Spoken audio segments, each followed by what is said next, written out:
I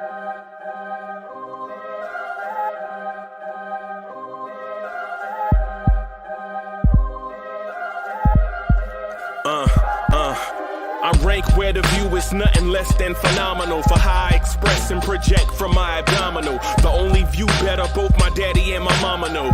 No living parents, my sons give me balance. My wife is my serenity, this mic is my identity. The world is foul enough, that's why I write without obscenities. Provoking danger with broken language and spoken anguish.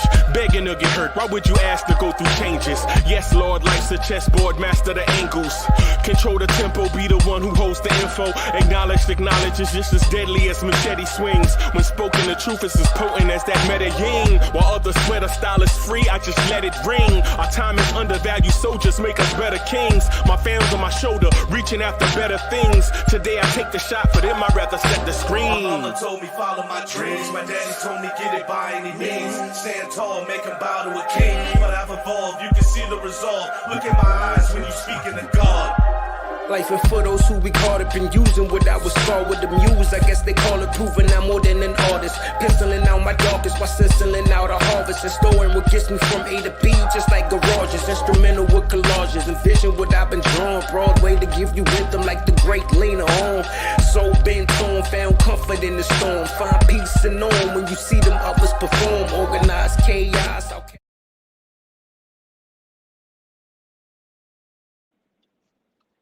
Yo, welcome to the Knicks at Night podcast. I'm your man, Uncle Freezy. What's good?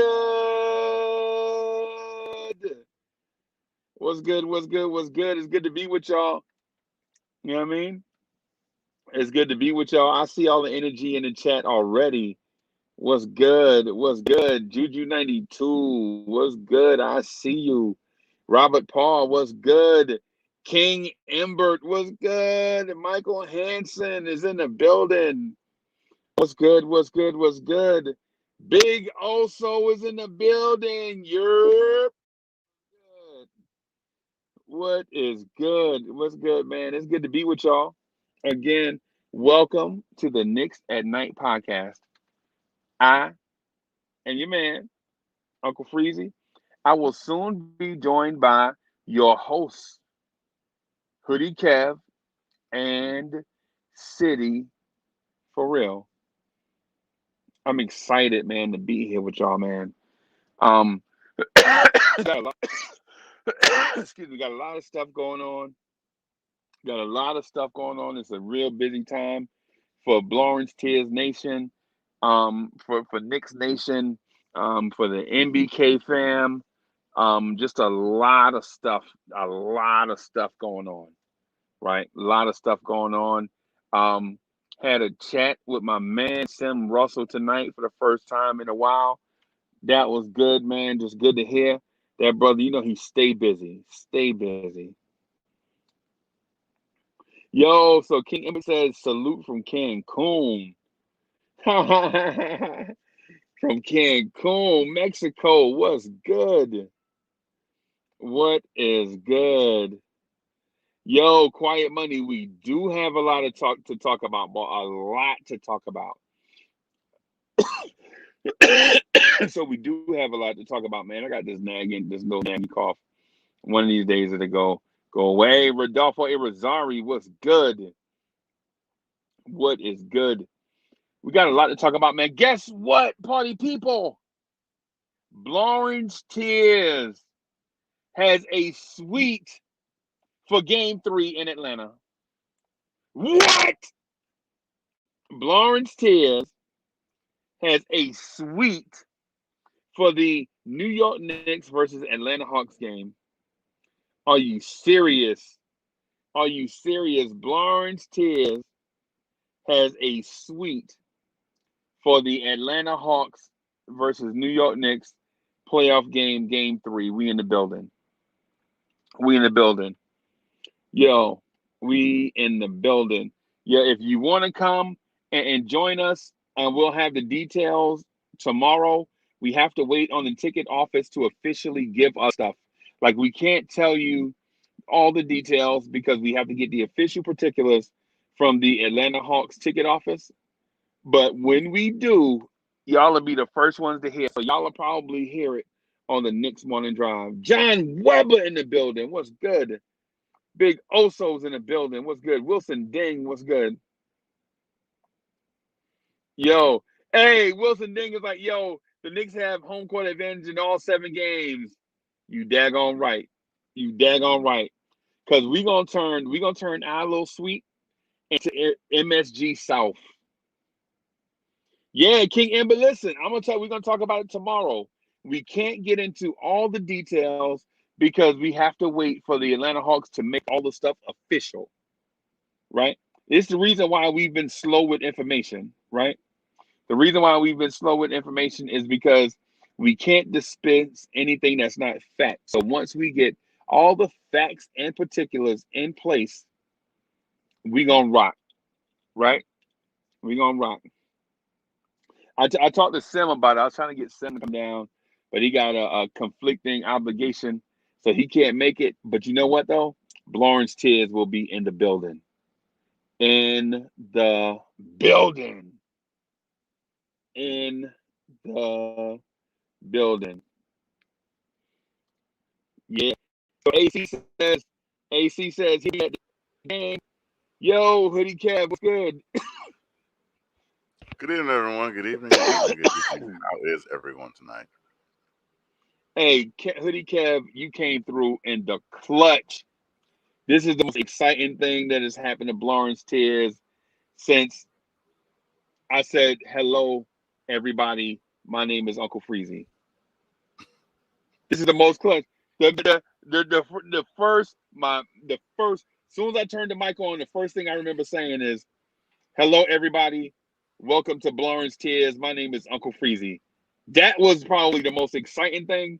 The second thing is Hoodie Kev coming through in the clutch for the family with the suite in Atlanta is the biggest thing to happen to Lawrence Tears since Uncle Freezy said, hello, welcome to Lawrence Tears. One thing Y'all need to big up Hoodie Kev. You need to big up Hoodie Kev for coming through in the clutch. Y'all need to show Hoodie Kev some love, bro. That's clutch. We're gonna have our own space. Lawrence Tears is gonna have their own space at Game 3, the Knicks versus the Hawks. We're gonna be up there cheering, rocking and rolling, right? Rocking and rolling, and we're gonna turn this mother out. So I don't really know how far into the specifics you got. No, I didn't get too deep into it because I don't know all the particulars. I wanted them to be finalized first, and then that way we can dispense the facts. This is how you know that I care about you guys. So the ticket office for the Atlanta Hawks, basically, people think, oh, the New York Knicks sold out. No, a lot of other teams are selling out too for the playoffs. And so the lady was like, well, the ticket office opens up at 9 a.m. Or the online. That's when they're gonna put the tickets out there at 9 a.m. tomorrow.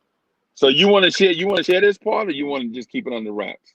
Oh, it doesn't really matter because she said, because I spoke to her at least because it said I went through the ticket office, but I went through like actual sales because we're getting a suite. We're not getting regular seats in the stands.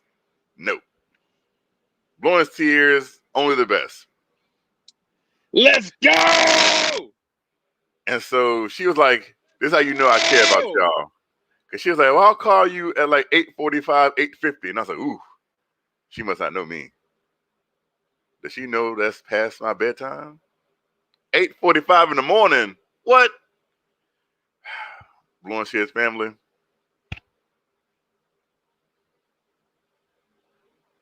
We doing it big. We doing it big, baby. Let's go, Lawrence Tears. But hopefully everything will be finalized. Everything will be finalized tomorrow. And since I'll be up, I guess I'll just jump on Knicks Morning Drive. Are you still having Knicks Morning Drive in the morning at 8:45? Yes. Are we? Well, then, hopefully the official news will have broken then. I would love to share it with Knicks at night, but can't wait all day. Yeah. It's gonna be an exciting time for us. It's gonna be an exciting time. And Hoodie Kev came through in the clutch. This is huge. Hoodie Kev saved it. Not only this is a moment in Lawrence Tears history that we will never forget. I'm so happy that I could. I'm really this is my pleasure.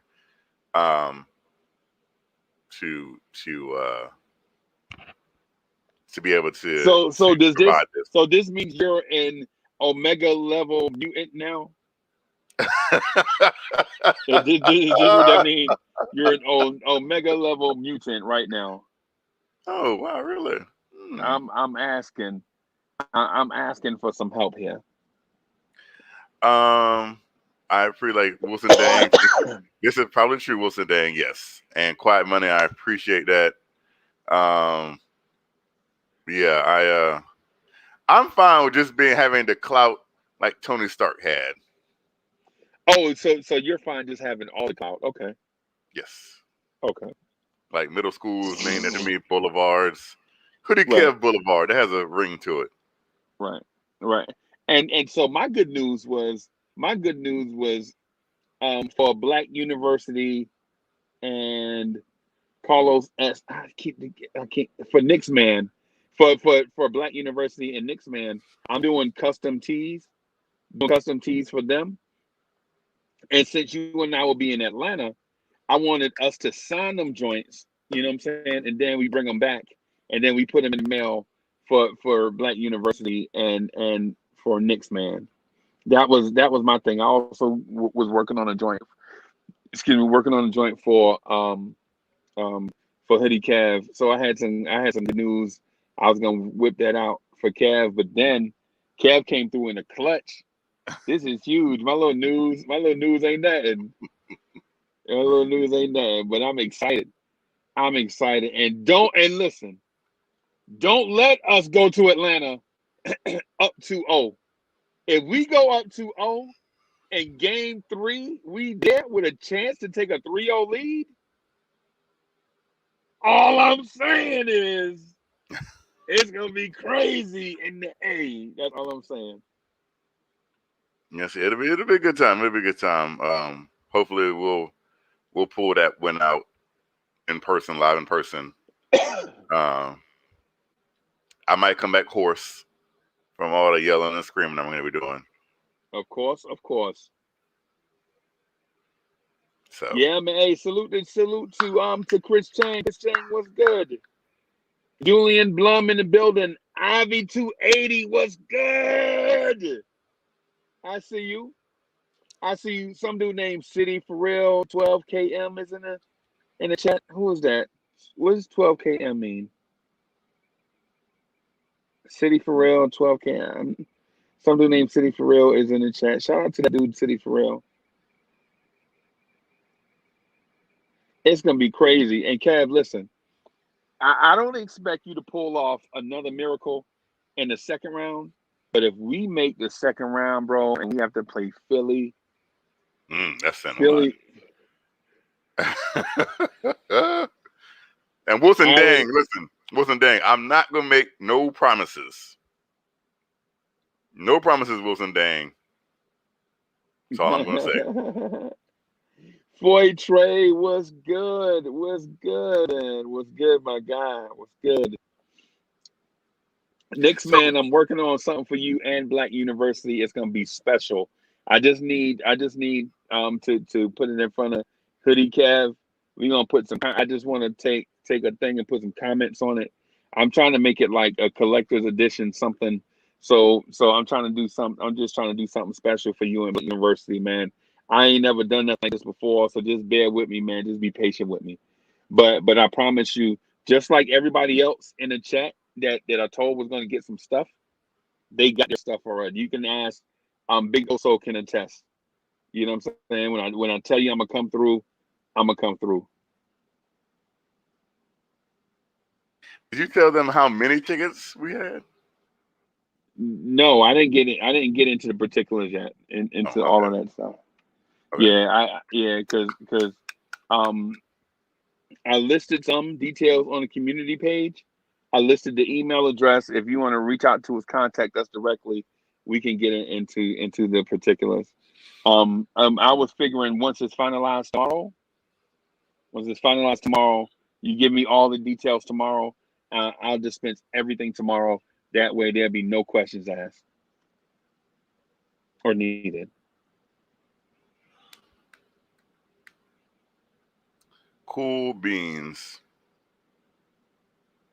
Oh man, AC, you don't think you can get a refund, man? Yeah, that sucked, bro. Because it would have been cool having you up in the suite with us, bro. It would have been cool having you up in the suite with us, man. But if we can't work it out, man, we just can't work it out. I hate it. I hate that it's that way, but yes, I apologize. I mean, this was very last minute. Because when I was talking to the lady, she said that I guess they did their tickets in tiers. I guess they were like, we already know we're going to the playoffs. I guess Atlanta just had it like that, I guess. And so they had sold, like, tier 1 sold out and tier 2 sold out. And I'm like, do you know who I am? I am Hoodie Kev of Blowing Tears. right. And she's like, oh, Mr. Hoodie, I'm sorry. Let me see what I can do. And I'm telling you that's how it went. I'm telling you that's how it went. You can't make this kind of stuff up. I told her I was Hoodie Kev of Blowing Tears, and she was like, let me help you right away. Bam. Bam. That's what we like to call clout. Bam. Yeah. Yeah. Clout. I even had a virtual tour. I was like, I don't know if this is good enough for me. Because I went through several of them. Like 3. And I was like, no, I don't want this one. I need space. Because I might be jumping up and down, yelling at someone named Elfrid Payton. Oh, wow. Wow. Might be. Wow. But I'm excited, bro. I'm excited about, man, this thing is like a dream come true for a Knicks fan, bro. The Knicks make the playoffs. They might come back to Atlanta in game 3, up 2-0. We'll be in the A, staying in a nice place. You know, I ain't gonna tell you the name of the place I'm staying at, man, because we ain't gonna go too far now. We ain't trying to, you know what I'm saying? But you know what I'm saying, we ain't trying to have groupies in the hotel lobby or nothing. You know what I'm saying? But what I will say is that we're staying at a nice place. Man, we probably gonna have a nice meal, nice dinner afterwards. You know what I'm saying? After the game, you know. I'll say this: if you plan on going, even if you're just not with us, if y'all plan on going, y'all need to go ahead and reserve hotels now, because they is filling up fast. Fast. You know, because one, it's not even.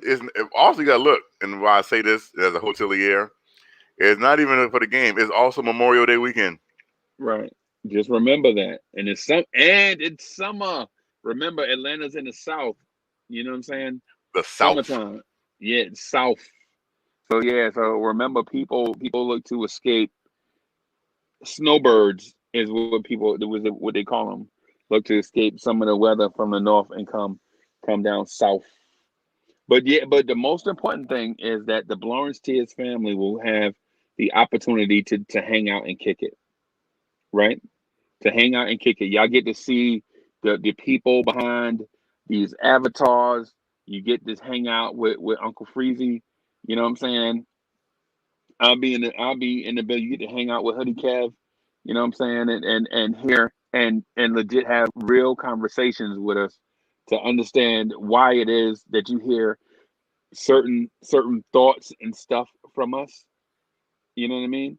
And so you get a chance to. It'll be like on a smaller scale, like getting to meet, say, and I'm not trying to big time us, but say if you got the opportunity to hang out with like a Michael K or something and have like private conversations and then that way you can figure out what why it is that he speaks these certain things, whatever. And I'm not Michael K. I'm just saying, but but it is going to be the opportunity of a lifetime for a lot of us to hang out and kick it, and to grow this Lawrence Tears family.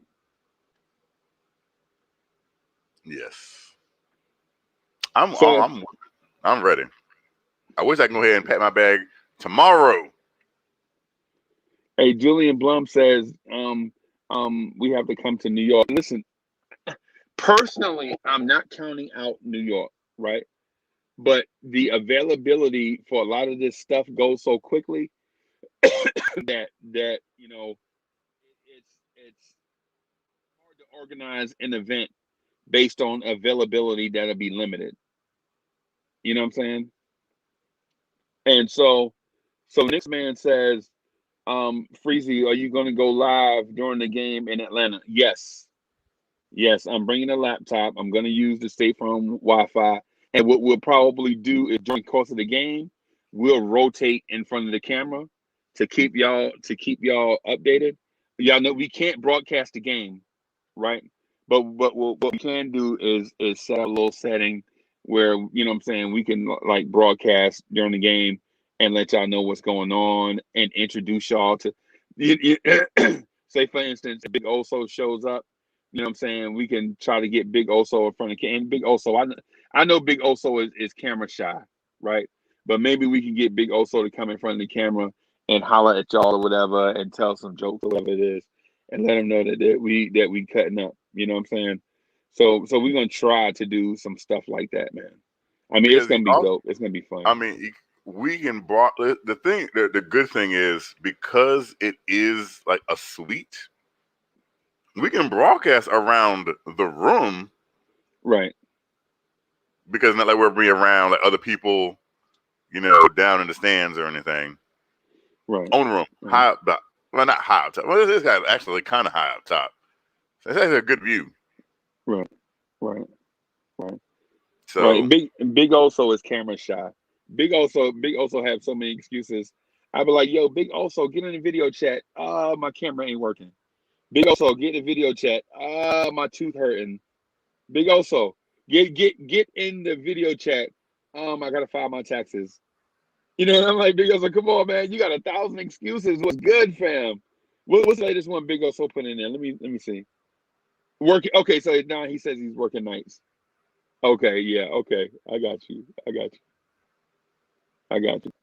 Yo, this is gonna be so much fun, right? This is gonna be yes, so much Chef fun. NYK, I did for the Lawrence Tears family. Yeah. Hey, Hoodie Kev came through clutch. This is huge, bro. This is huge. This is the biggest moment in Lawrence Tears history. The only moment that's bigger is when I first came on the first show. I was like, "Hey, everybody, welcome to Lawrence Tears. I'm your man, Uncle Freezy." Aside from that, this is the biggest moment in Lawrence Tears history. I'm very happy that Chris Chang, that depends. Like I said, I suggest you just go on there and look now. If you're going down there, as Uncle Freezy says, we can't put out the location of where we're staying because groupies and all the other stuff. I don't want to get Miss Mocha upset at Uncle Freezy. Yeah, I don't want that to happen. I think they planning a girls trip. I think they planning a girls trip, and so or something, whatever. All I know is that for this weekend, I ain't worried about her, and she ain't worried about me. she like, you know what I'm saying? So it is what it is. So yeah, man. So Kev, what about these Knicks though, bro? I'm excited. Oh, so would you like to talk about the fact that some of our Knicks are going to be represented as finalists for some of the postseason awards? Yes. I think there's a couple obvious ones. and our favorite. Of course, Tom Tibodeau is a candidate for Coach of the Year, along with Quinn Snyder of Utah and Monty Williams of Phoenix. So it'll be a tough field. As much as I want to say I love Tiz, I don't think there's a clear-cut favorite. I think if there was one that's like it could go any way, it's Coach of the Year. Then we have, I guess if you want to say the main event, the most improved player, which features our very own Julius Randle.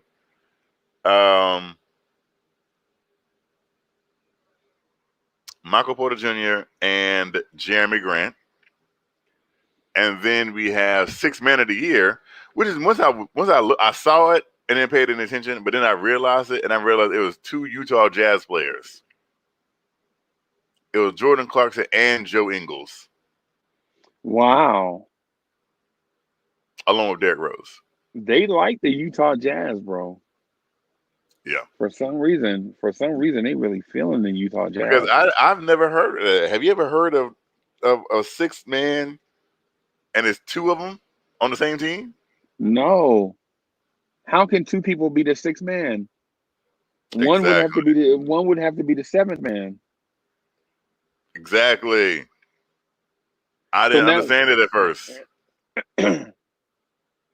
Okay. It is unfortunately bittersweet. It's unfortunate that our Emmanuel Quickley was not in the running for Rookie of the Year. The funny thing is, one of the biggest haters of the Knicks over the last 10, 15 years has been Charles Barkley. Charles Barkley has probably been one of the more critical televised analysts of the Knicks, always making fun of the Knicks. Right. But when they made it, Charles Barkley was the first one. Like, what happened to that kid in New York? Why is he on the list? Right. I was like, oh, is this Charles giving us a little bit of credit? I'll be right back. I gotta do something real quick. I'll be right back. So yeah, that was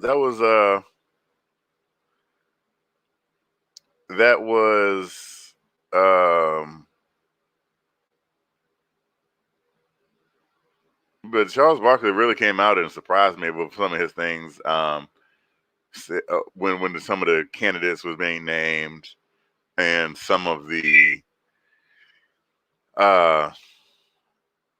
snubs. I mean, even when I said the Rookie of the Year was the biggest snub that we have with Quickley, because the other ones were LaMelo Ball, who missed a plethora of games, Anthony Edwards, and to all the Obi's haters out there, Tyrese Halliburton. So it'll be interesting. No, Julius Randle was not a finalist for the MVP. That was Jokic, Embiid, and Steph Curry. I think that Julius Randle will probably win Most Improved Player. Of course, when I saw the list, I was a little bit taken aback because I think that the jump that Jeremy Grant had was spectacular. Yes.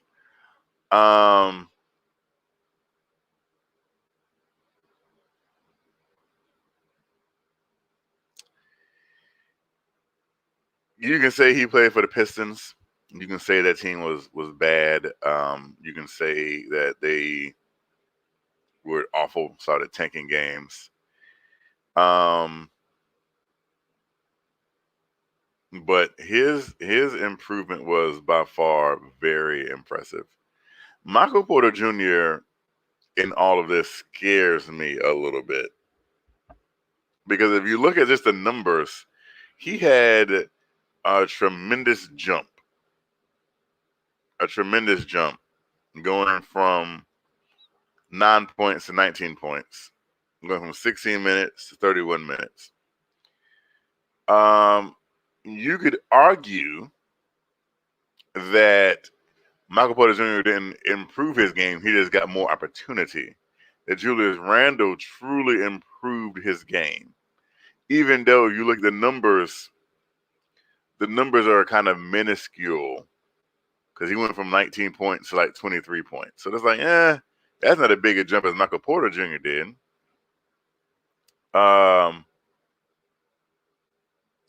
So you have to take that into consideration.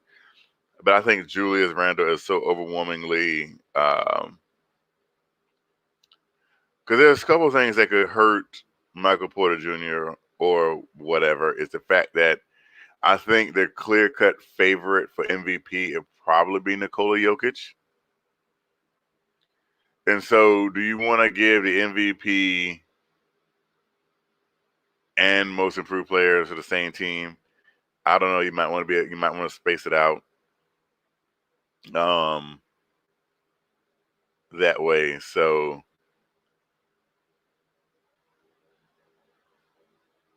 yeah. But it'll be interesting to see. And like I said, I was the most important thing that I saw out of it was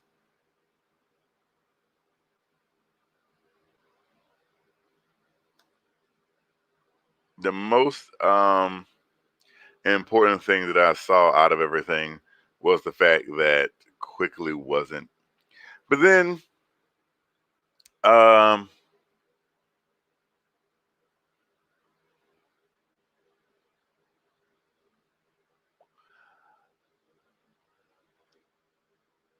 personally, the other than Halliburton, I think other than Halliburton, Anthony Edwards, and even though he's on a losing team, I'll say that he's on a losing team, but the responsibility that Anthony Edwards and LaMelo Ball had was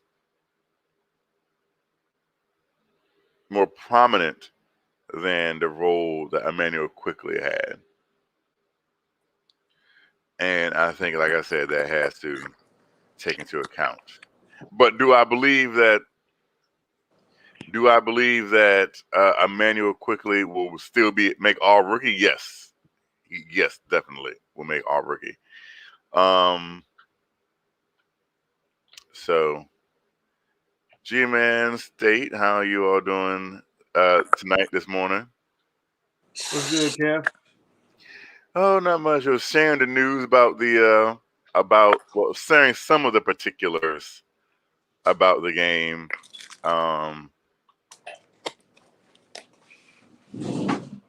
What's up, Kev? Friday.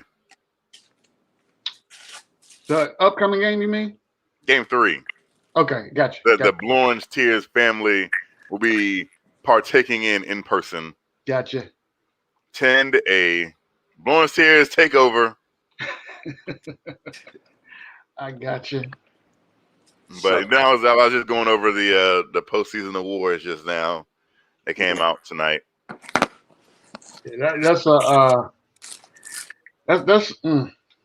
yeah.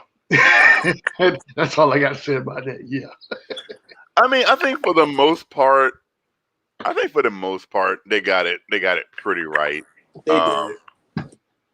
I can't complain. Like, did I honestly, if you look not be a fan and think, is Julius Randle really going to be in the MVP conversation? No, he's not, because he got No. to do it. He got to do it for multiple years. You got to do it for people. Got to see it to believe it. Like having a 1 year great production. Nobody don't give a damn about that, especially the media. You got to prove it. Yes. So that's That why argument is so flawed, though, because you're the MVP of one season. This is a 1 year award. It's not multiple. I understand where State coming from because he's right, but I just don't think it's right. It's not, but that's the media for you. Like when you see, like when Russ won his MVP, dude, Russ was averaging 27 points the year before, and then the year before that, he was averaging 23, and he was still in the playoffs winning.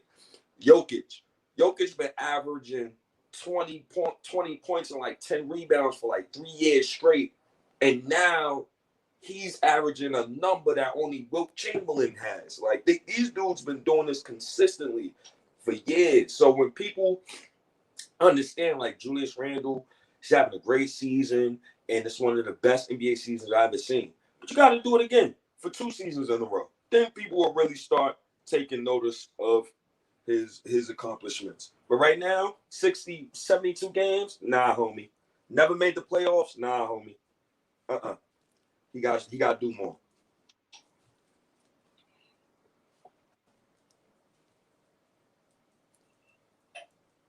Wow. And I heard you talking about the which one was it? the 6-man award. Two guys from the Jazz. That's interesting. It didn't even dawn on me until I looked at it and I was like, wait a minute, they both played for Utah. What's happening here? When did it become the 7th man award? Yo, you want to know so crazy, fellas? You know who Utah remind me of? Remember that 2016 Hawks team that had 4 All-Stars? And they had all these dudes who had accolades. And then when they got into the playoffs, they got stomped out by King James. So that's all that's going to happen to them. Like, they're a good team. They're cool. But we all know the end game here. Donovan Mitchell just not a championship #1 option. Like, he got to prove it. Well, they'll probably face. I'm not. No offense to Memphis, but they'll probably face Golden State. What I don't like is, and I understand how. I don't like LeBron James. I'll come out and say that. It does not mean that I don't respect what he has done on the basketball court. Ooh, Billy Goat? You don't like the Billy Goat? Go ahead. I don't know what that is. You don't know what Billy Goat is? I didn't call him the Goat. I say he's the Billy Goat. I ain't call him the Goat. Let's keep it separate here, okay? Thank you.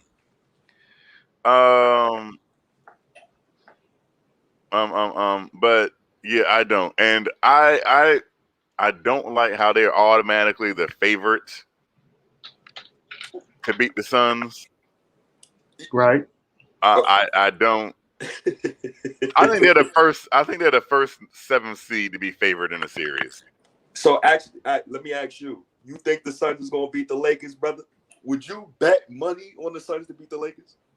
I think they can.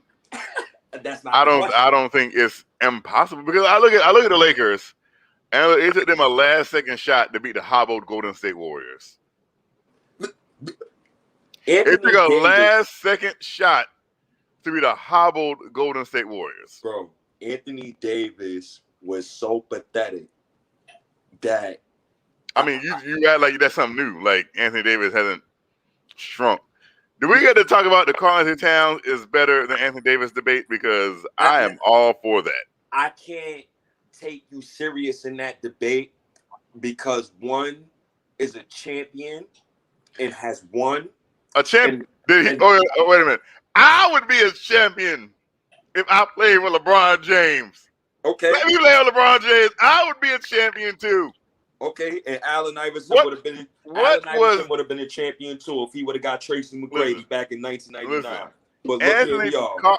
Anthony Davis was in the same boat that Karl-Anthony Towns is before the NBA blessed him and allowed him to go to the Lakers. He was in the same boat that Karl-Anthony Towns was. So don't come in and say, "Oh, Anthony Davis is a champion." Yeah. No, but all right. And let's not pretend that in a weird shortened COVID bubble scenario, the Lakers beat everybody. You not wrong. I'm gonna just say this. Cat, he has more. He's the best shooting big man I've ever seen in my life. The problem with Cat is, and what people get at him is his heart. That's all it is, bro. We know the talent is that there. heart thing is so played out and overrated kind of statement. I wish. Okay. I know I talked about G-Man to this because the only person, the narrative about Karl-Anthony Towns' heart came from Jimmy Butler. And G-Man can attest. And Gene ain't gonna tell us. We were talking about Jimmy Butler earlier, and I said, I thought to myself, I said, who appointed Jimmy Butler the next Michael Jordan? When did he become the end all be all of everything tough? When did that happen? Why do we put Jimmy Butler on this pedestal that what he said is just law? Kev, who is Jimmy Butler and what has he won? No. Other than nothing. My point, it didn't even have to do nothing with Jimmy Butler. I was just talking about like on defensively, he's too talented for his teams to not be up to par defensively. I just want him to defend the rim more. That's all I'm saying. And it's cool. Maybe he's not a rim protector. Okay. The man gets a block and a half, averages a block and a half a game per year. Yeah, but not every I'm gonna give you another analogy, right? Not every 2010 is the same.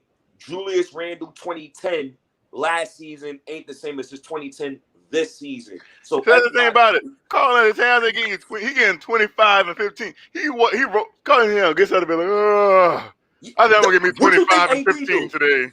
What you think? I'm gonna go brush my teeth and get this 25 and 15 today. Like child's play with him. I love Cat too. Cat, why are you making me do this, man? Why you making me? I'm just saying because Anthony Davis is the weak one. Anthony Davis is the one that we need to question his heart. I'll be like this: after the year that Karl Anthony Towns has had personally, I think it's so very unfair. You're right. To question his heart and or character. You're right. I can't disagree with that. His 6 family members passed away, and I work in the medical field. So you're right. So that's why I just think that the narrative with him is it's like somebody says something and everyone takes it, and then that's just their identity. And regardless of what it is that they do, they can't shake that because it's already just out there and people have just ran with it. Like it spreads like a virus. And like I say, it's very unfair for him because what he's had to play through this season, at least, has been tremendous. It is. I say this to you though, getting a guy like Anthony Edwards is great for a guy like Cat. Because if you didn't know, Edwards lost his moms too at a young age. Salute to you, Rob OG. Oh, salute to you, Uncle Freezy, man. Salute to you, Unc. Salute to you, Unc. Yo, get them likes up too, man. Everybody get them likes up, man. Why Randle? He just came straight off the golf course. Like, I had to put my clubs down right quick. I gotta jump on. I just played the back 9.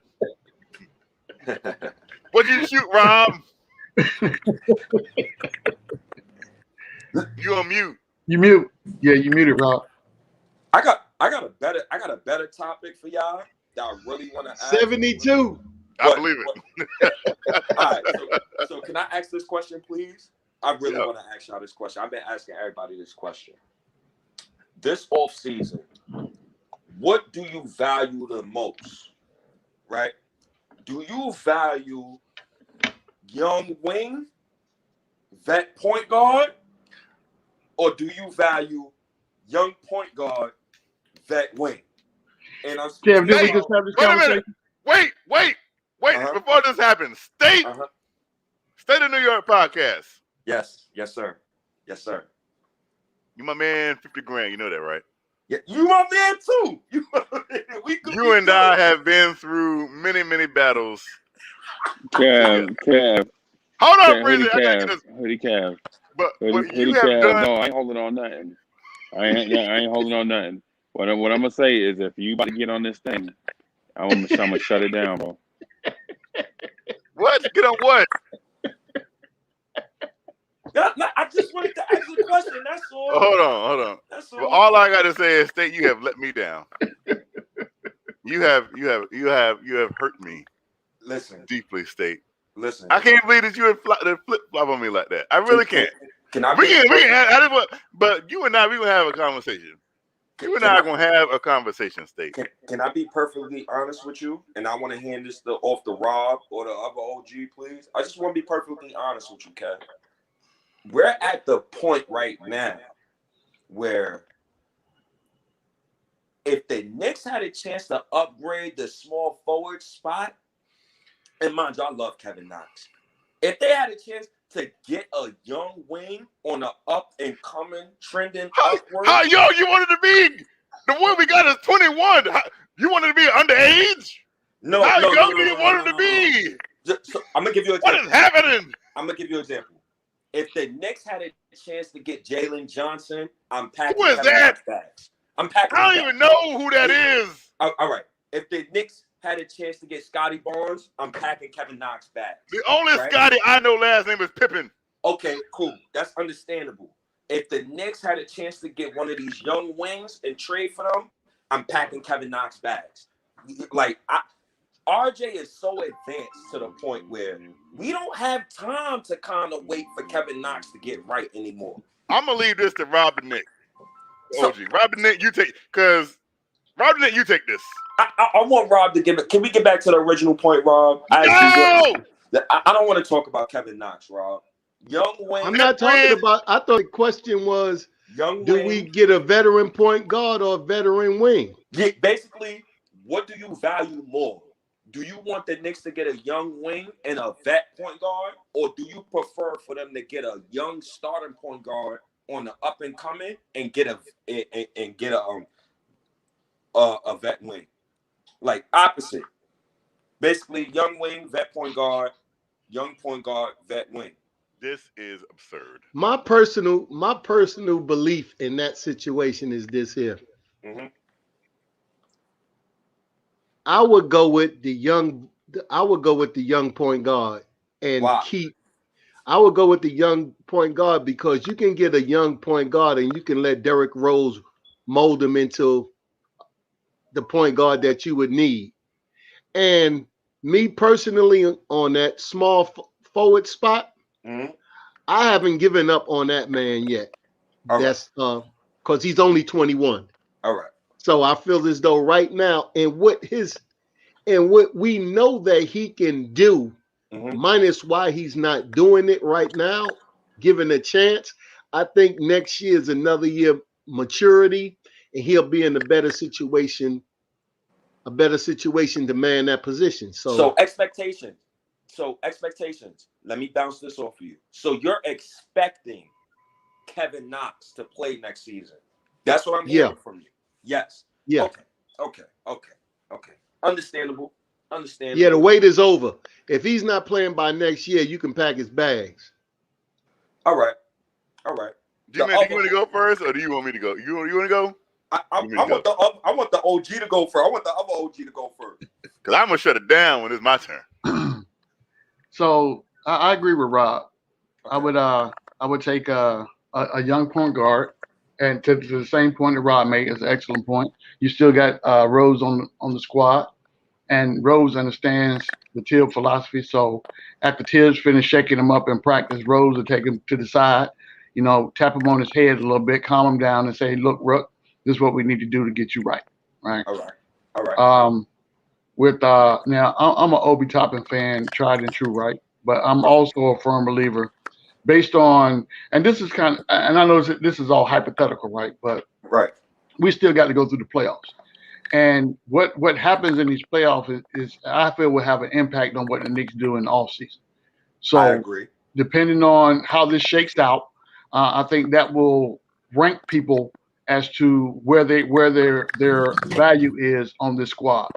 Versus if something comes up that you just can't say no to, then that's something totally different. We had I was talking to Kev earlier today.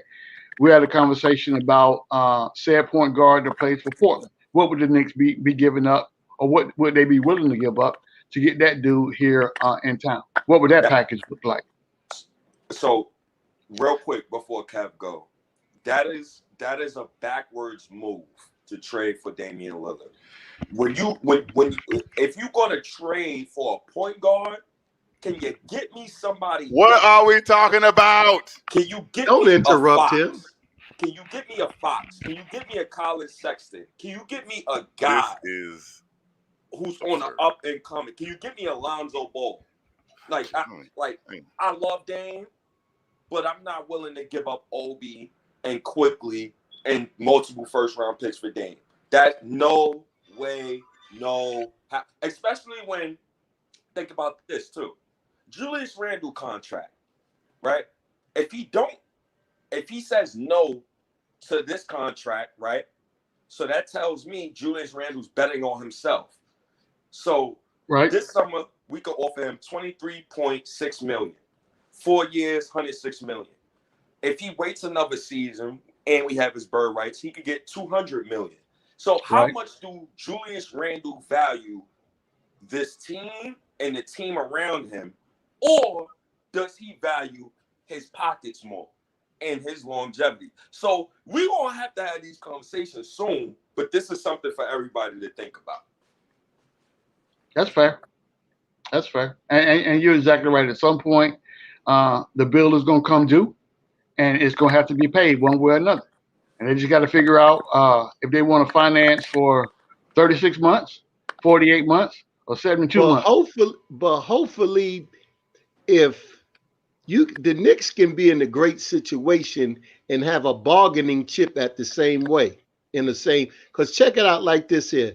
Just say, suppose, going into next year and going in through the playoffs, and then next year, Randle's minutes are cut down just for he's playing a respectable 30 to 35 minutes a game. Obi is giving you 15, and he's giving you 12.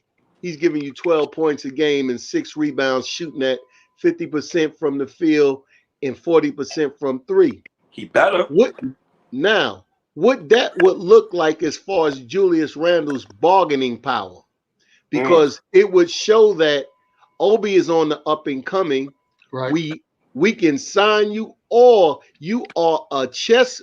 You're not a pawn. You are queen on the chessboard. We can move you, get multiple help, and still keep the ship moving. Right. But see, that's a conversation, Rob. Knicks fans don't like having. They don't like. Well, it's too early to have it now. Yeah, that's true. But I just want to make sure we all keep it in context that we have to have this convo at some point. Because it all depends on how Obi matures. Okay. Only on that, because if Obi trajectory is showing you that you can replace that and you can still keep the ship going, you keep the ship moving, and all of a sudden with the 30 minutes a game, Obi is now giving you 23 and 10. And then you got a $200 million contract that you can keep or you can move. That's tough. I don't know how. That's tough between the fans, Knick PR, how agents view the Knicks around the league. That's going to be tough, man. But it's all about Obi's trajectory. Because if he's trending in that direction, they could say that, okay, all he needs is the minutes to get the same production as this man has right now for $200 million less dollars. But the Obi thing is just a little part, though. You're not even thinking about the big part. And that's the RJ Barrett thing. Because it's going to come to a point where RJ going to probably feel like he the big dog. So, but right now, RJ is RJ main problem right now is everyday consistency. Okay. Not shooting 9 for 9 one day and then for the whole week you shooting 3 for 30. No, I don't think his problem is consistency. Yeah, been shooting 40. I'm saying RJ will have about 3 suspect games in a row.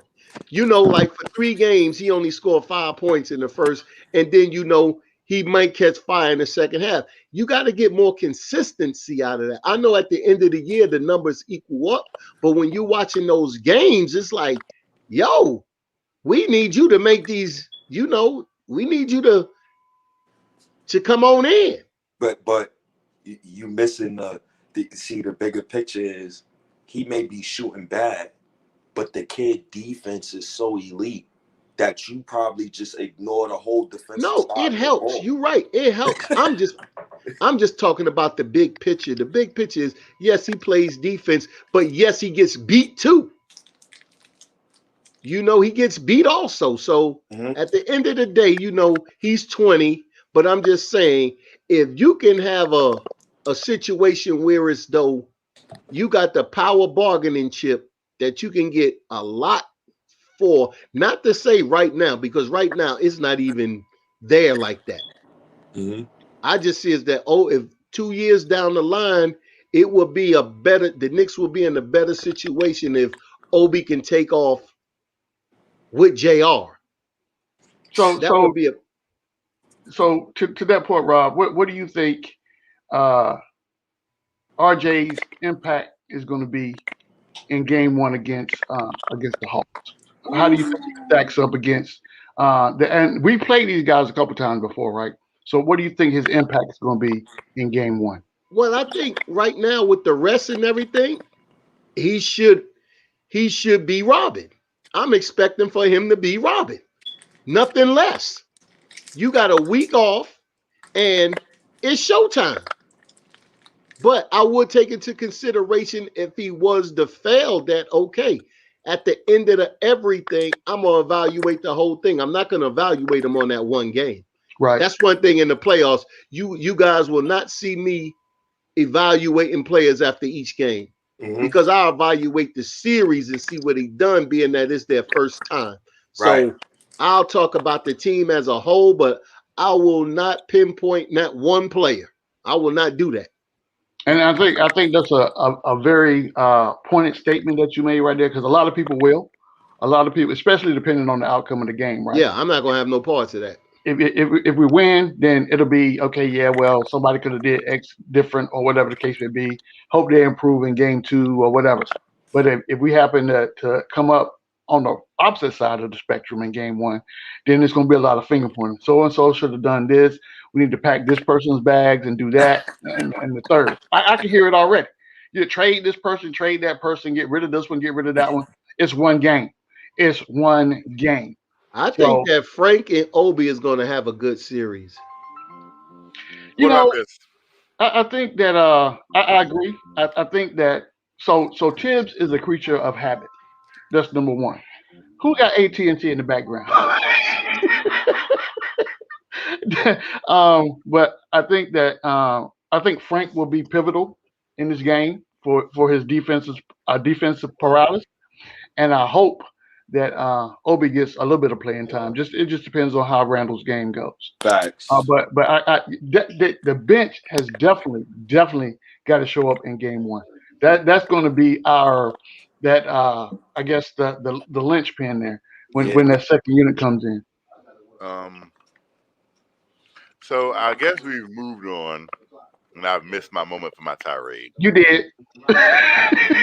We talk about the playoffs now, Kev. Like Allen Iverson said, we talk about playoffs. Y'all have been saved. Well, at least state has been saved, because I was about to go in. I don't want no smoke, bro. I don't want no smoke. I think you want all the smoke. Nah, I don't want no smoke, bro. We in the playoffs, bro. I think you're like, you ever seen the movie Backdraft with Kurt Russell? Yeah. You is Kurt Russell running into the burning building right now. And I'm the burning building. Oh, man. Okay? But you ain't got Stephen Baldwin here to save you. I'm chilling. Okay? I don't want no static, man. But since we've moved on, all of this over Kevin Knox, right? Because Kevin Knox is trash. I'm moving on. So, like Maya, you remember the singer Kevin Maya? Knox is trash. Right. Kevin Knox trash. So RJ Barrett is overrated. Yo, you're not gonna start this on a while. How about that, Uncle Freezy? But we're gonna move on, and we're gonna talk about the Hawks against the Knicks. Like RJ Barrett, not top 5 in defensive plus minus for guards. Like RJ Barrett, not top 15. Yeah, I hear you. RJ Barrett shoot 40% from 3, averages 18 points. But I hear you. That sounds like a nice Christmas album. Make you feel all warm and fuzzy. Hey, like you're drinking your hot chocolate near your fireplace. Like, RJ Barrett. I will never let you disrespect RJ, because I had dudes It was dudes on here saying RJ needed to go to the G League. So I will not let you disrespect RJ. RJ is. I will never listen to me. Listen to me. Unlike many people, I will never disrespect a Knicks drafted player. So he's not overrated then. I will. Overrated. Getting your team to the 4th seed in your second year. Where the first and second pick at? No, the second pick still has a chance to make the playoffs. The second pick about to get put out. We don't know that yet. We have no idea what's going to happen. Where's the first overall pick at? The point is this. Okay. This is the point. When I said that to Uncle Freezy because I know that RJ is his heartstring. That's my red. RJ, my red. I'm taking RJ before my family. If God make me I need to be like Hannibal Lecter and take that out then. I'm picking RJ. But anyways, I'm picking RJ. That's my guy. So I have a belief. You see, I don't know if you can see my screensaver, but my screensaver is Kevin Knox and RJ Barrett. Oh my God. This is legit. I don't know if you can see it. So blasphemous. That is my screensaver. Do I gotta show you the picture? And I go to this picture. That what makes this so sad is that I love Kevin Knox and I defend Kevin Knox. And whatever you like, bro, like just let it go. I see this. This is like This is like a picture by like God, like Monet or something. This is a work of art right here. I have seen the future. I'm like, listen. There's only I'm a visionary. player. But we're gonna talk about the Atlanta Hawks right now. So let's talk about the Atlanta Hawks. Thank you. Because this is one debate that no one can win. Other than myself. Wow. I'm gonna eat my Chips Ahoy chocolate chip chewy chocolate chip cookie, and we're gonna talk about the Atlanta Hawks. Okay. Now the Hawks present many obstacles for us because what they do best is one of our biggest weaknesses. And I'm pretty sure many different shows have harped on the Atlanta Hawks pick and roll and harped on the fact that Clint Capella is a very good offensive rebounder. Okay. And that's something that we struggle against. We won all 3 games, but continue. We won all 3 games, but here's something objective, looking outside the scope of a Knicks fan. Trae Young shot 36% from the field, 21% from 3. Go ahead. Are the New York Knicks going to shoot 47% in the series from 3 as a team collectively? Possibility. So is it also a possibility that Trae Young is not going to shoot 21% from 3? Nah, we always lock him up ever since he's been in the league. You know why? He's bad against us. Can I give everybody a case study? Let's study James Harden in the playoffs. Do he get them same stupid calls that he get in the regular season? No. Did you watch the playing game yesterday and today? Them dudes is physical. They not calling those bullshit calls. Excuse my language. They not calling that garbage in playoff time. Hey, state. Hey, man, we got to crack down on the language on here. We're not allowing people to curse no more. All right. Well, my bad. Yeah, no worries. I'm just saying because it demonetizes us. We can't make no bread if we haven't cursing and stuff on the joint. All right. I'm saying that respectfully, bro. Nah, you good. My bad. The BS calls, my bad. Yeah, but he's not going to get the same calls that he would get regular season in the playoffs. So as long as we be physical, and Julius Randle scored the most points in his individual matchup with Collins. He scored the most points on him this year in any other individual matchup he's had. So they got a problem. He's averaging what, 39 on the Hawks, something like that, 37, 39. I think it's like 37. Yeah, and he shoots like 57% against John Collins, or like 60%, something crazy. I know. So, Kev, what they gonna do with that? Well, when they played, they didn't have DeAndre Hunter, so that's the thing. So He now played in the DeAndre game. Hunter, he's gonna play. And remember, 2 of those games that we played Atlanta, Bogdan didn't play.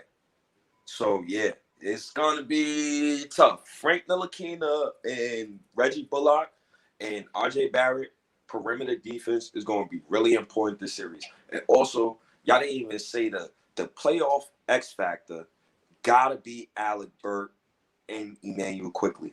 Those 2 have to score. I don't think they X factors. You gonna get something from them. The X factor is something like I would call like Frank a X factor, Obi a X factor, because you gonna get something from them. So all right, so you talk about just like people who like you don't expect to have an impact, and they and then they have an impact. Okay, yeah, all right. I agree. Damn. This is what I know for a fact, right? So I know that we have not played the Atlanta Hawks at full strength. This is a fact. I know that we wasn't at full strength either. Not like they weren't. Well, full strength is full strength. It's difference between 90% and like 60%. I tell you what, when they was 90%, we still beat some of the teams. No, they but I'm saying didn't. 90% of us and 60% of them. No. Yeah. No. You saying we don't have Mitch, and you say Mitch they don't is have worth more than 10%. And you don't have Bogdan Bogdanovic, Mitch DeAndre Hunter, Danilo Gallinari. What Mitch does like, for us. Come on now. Look. What Mitch does for us on the offense, especially what you said our weakness is offensive rebounding. What Mitch does on the offensive boards is legendary for us. Legendary. Yeah. Mitch be getting something like 6, 7, 8. We gotta tone down with these words. These I'm saying for this team, cupcakes and apple pie. The eight offensive rebounds he be getting some days 6, 7, legendary. And you ain't getting that. Legendary. Hey, look, quit the words. You want to play with the words, or you want to get to the point? What you want to do? You want to go in the English dictionary, or you want to get to the basketball point? The basketball point is this. Right? All right. Okay. Now we cooking with grease. So here's the basketball point. That's all that matters. If you're gonna say we ain't in English class. If you're gonna say Mitchell Robinson is worth 3 of their players, of their key contributors, what he does, neither one of their players that you named does offensive rebounding. For us, is that the only factor? That's the only factor they have to do for them to be important. But for us, yes, for us. But that doesn't diminish what their role is to what they do to their team. For us. But you're saying that Mitchell Robinson alone is worth. I'm not talking about their team. I'm talking about for us. But we're comparing them as in they didn't have 3 of their players and we didn't have Mitchell Robinson. You're saying Mitchell Robinson is worth 3 of their players. And I don't think y'all can hear me. Robinson, we can hear everything. Hold on, Rob. We can hear everything you're saying, City, and it is very loud. So I'm sorry, Rob. Go ahead. Look, what Mitch does for us equals up to offensive rebounds when Mitch is not there. That's like almost 40 to 50% of what we do. So I'm not talking about what they do. Those rebounds that when Mitch is not there, they're not being gobbled up by any other Knick. So that's one specific skill set that he has that we can't take advantage of. So to me, it's like they're 3, whatever they're doing for their team, that's fine. But I know with Mitch in the game, that would neutralize Capella. So therefore, that would help us tremendously. So you cannot shortchange Mitch on that aspect of the game.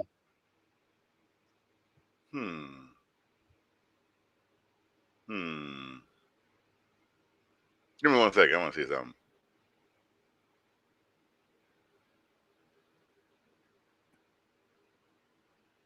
want to see one thing. So the first game we played them, Mr. Robinson had 7 rebounds. Clint Capella had 12 and 12. Say what? When Mr. Robinson and Clint Capella faced off, Clint Capella finished with 12 rebounds. How many offensive? Mr. Robinson had 7. How many offensive?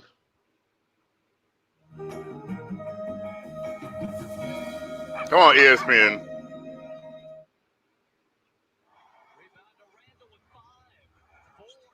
Jesus, ESPN.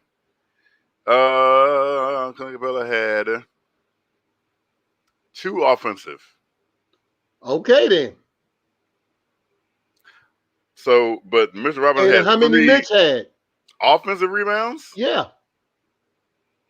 4. Okay, that's my point. But no, that doesn't make I said the offensive rebounding. So you're trying to say that Mitchell Robinson will keep Clint Capella from getting offensive rebounds? He did. 2 to 4.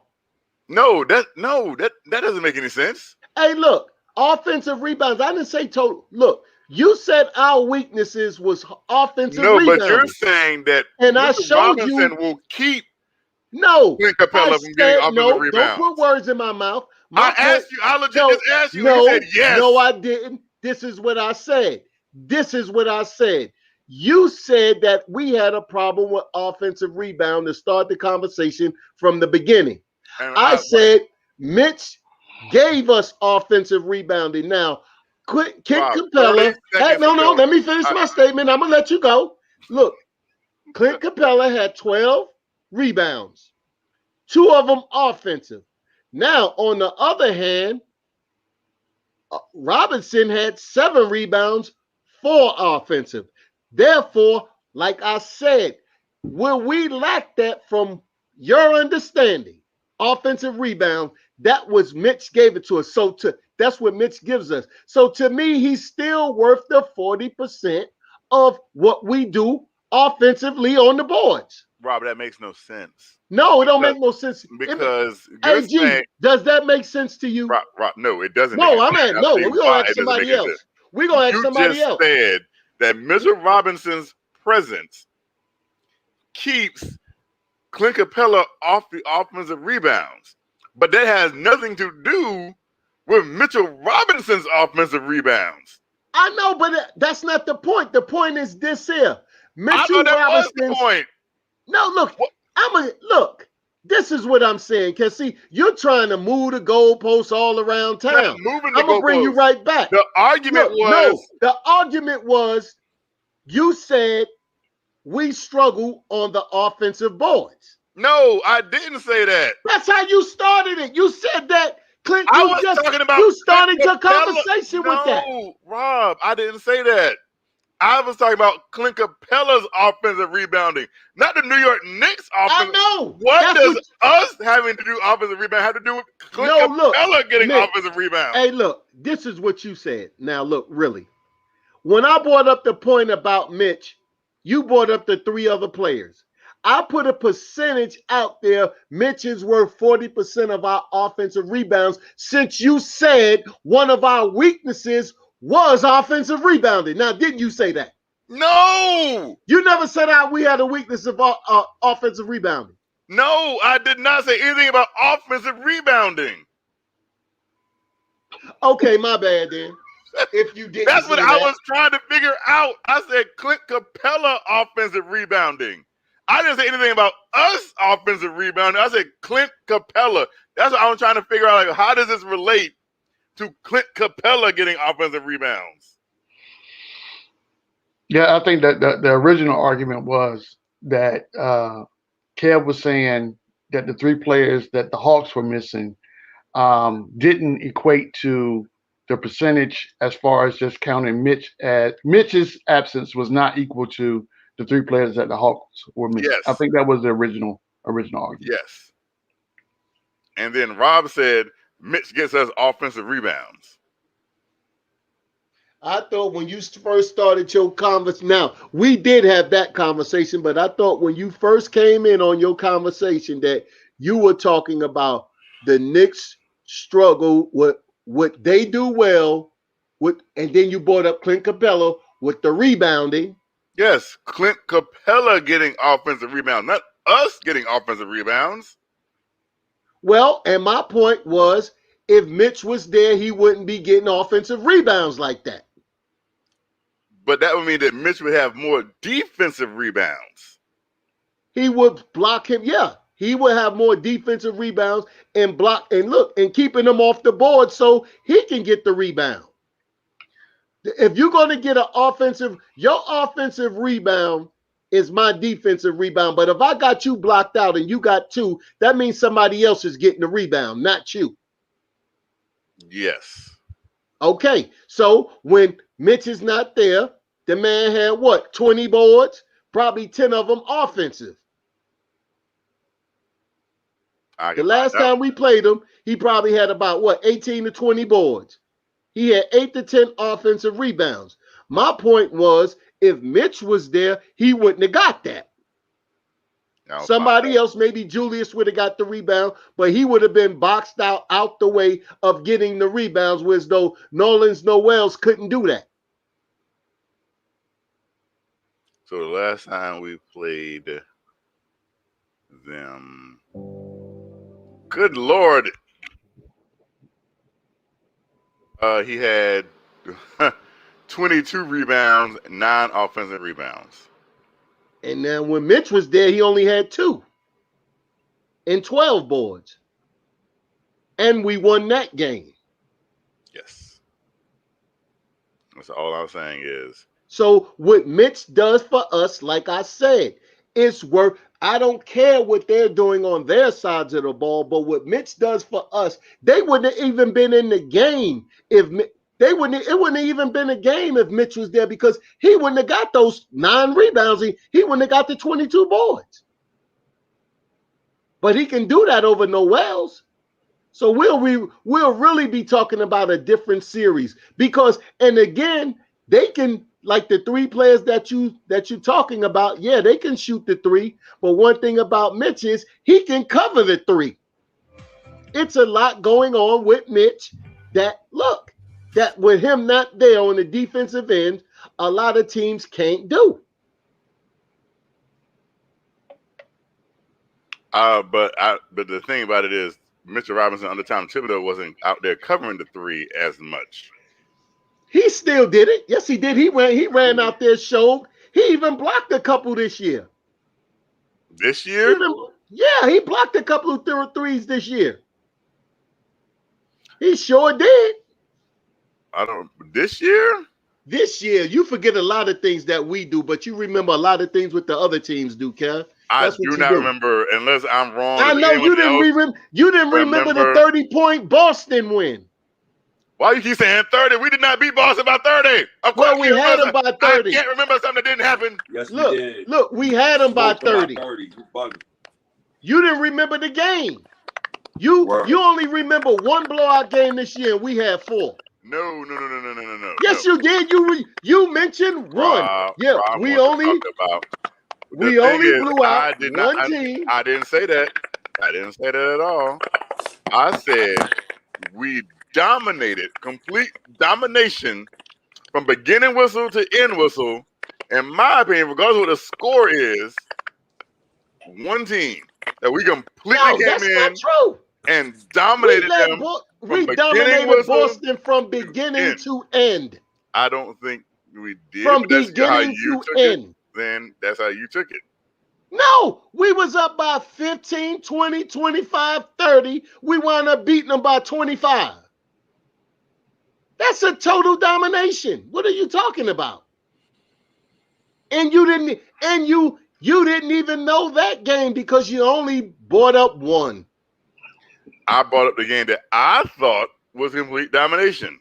Well, so if you miss Robinson blocking the 3-point shot, I can understand. You missed the whole blowout game. I didn't miss. So there's a difference between you can blow a team out and you can dominate them. Are those two different things? That's a domination. No, blowout domination is the same thing. You're just you manhandling the team. Now you want to go back to the dictionary in school again now, right? No, I just don't think those two things are the same thing. I think that you can blow out a team.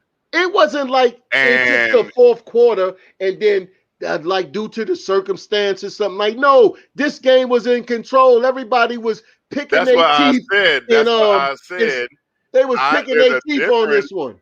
That's what I said. There's a difference between blowing a team out and dominating a team. Like, you can blow a team out and run away late. Game? This is not about Boston. This is about wait. No, I got to ask him a question. I just want to ask him a question. Did you feel during any course of that game that Boston had a chance to come back? No. Did it feel like that Detroit game? But a better team we did it to? Yeah, it did. So this is how I appraise games as far as blowouts, being dominant, whichever words you want to use, right? And that particularly, the Boston game is when all cylinders on our team were clicking. You have people coming in and executing their role flawlessly and scoring buckets. And Boston did not have an answer one at any time in that basketball game. So, they made a run here and there, but it wasn't a threat. Not at all. At all. So did it seem like we took advantage of Detroit, that it was like the college team coming to play the junior high? See, that wasn't even domination. That just was a whitewash. As G-Mo would say, that was a mollywop. Yeah, that wasn't even like we felt bad being in that game. Yeah. That's what I said. That game was a complete anomaly because everything went right that game. Like everything that could go right did go right. It was Detroit. That's but we did that to a playoff team. And you didn't acknowledge it. To Shami White's point, we did the same thing to Milwaukee. Exactly. I'm so glad y'all bring up that Milwaukee game. It makes me happy. Same. It makes me happy that people want to keep going back to that Milwaukee game. I thought about this with G-Man too. Big Osco say he needs me in his corner when he speaks to his wife. I got you, bro. Just put on the feed. I'll put in some good words for you. Oh my goodness. Well, we've had some games. And Milwaukee game. See, look at you. So we've had games to where we have seen the potential of our basketball team. When everybody's clicking on the same cylinders, they're making the shots, they're in the right spots, they're executing their role, whether it be in the offensive or defensive scheme. We've seen what that looks like and what the results can be. The frustration comes in when we know what's supposed to happen, but it doesn't happen. When people blow assignments, when people missing wide open shots, when people making errant passes and throwing the ball to who knows. When you got a wide open shot and you're shooting air balls, that's the frustration part. Is where it kicks in. Nobody's gonna be perfect every game, but that's when we get frustrated. But all that being said, we play the Atlanta Hawks on Sunday in the playoffs as the number 4 seed in the Eastern Conference. Home court advantage. The New York Knicks versus the Atlanta Hawks. Game 1. Imagine that. Let that marinate for a minute. So regardless, and I approach, in my mind, I'm approaching this game the same way I approach any other game that we play, right? And you've given Tom Thibodeau a whole week to prep for this team that we played 3 times. So it's not like he doesn't know what these guys do. It's not like he doesn't know where their bread, what side that their bread is buttered on. He knows this. Do you not think that the mad scientist is not in the lab devising a scheme right now to say, okay, this is what we're about to do right here. You think you're gonna do this? We're gonna take that away from you. So that you ever, Rob, did you ever play marbles when you was growing up? Nah, Skelly. You never shoot one? So you got this special marble in the bag, right? And you know, when it get down to crunch time, you take that marble out, and then you get down in your stance, right? And then your thumb get a little bit stronger. So when you flick it, oh man, you taking everybody's money. You taking it, and you got marbles going home. And your mom like, where you got all the marbles from, baby? Like, Mama had a good day. Don't worry about it. Today was a good day. What is a heavier marble that you using or something? Yeah. You bring out the heavyweights. That's right. I bring out the ringer. The ringer come out the bag then. Now I'm taking all your lunch money at that point.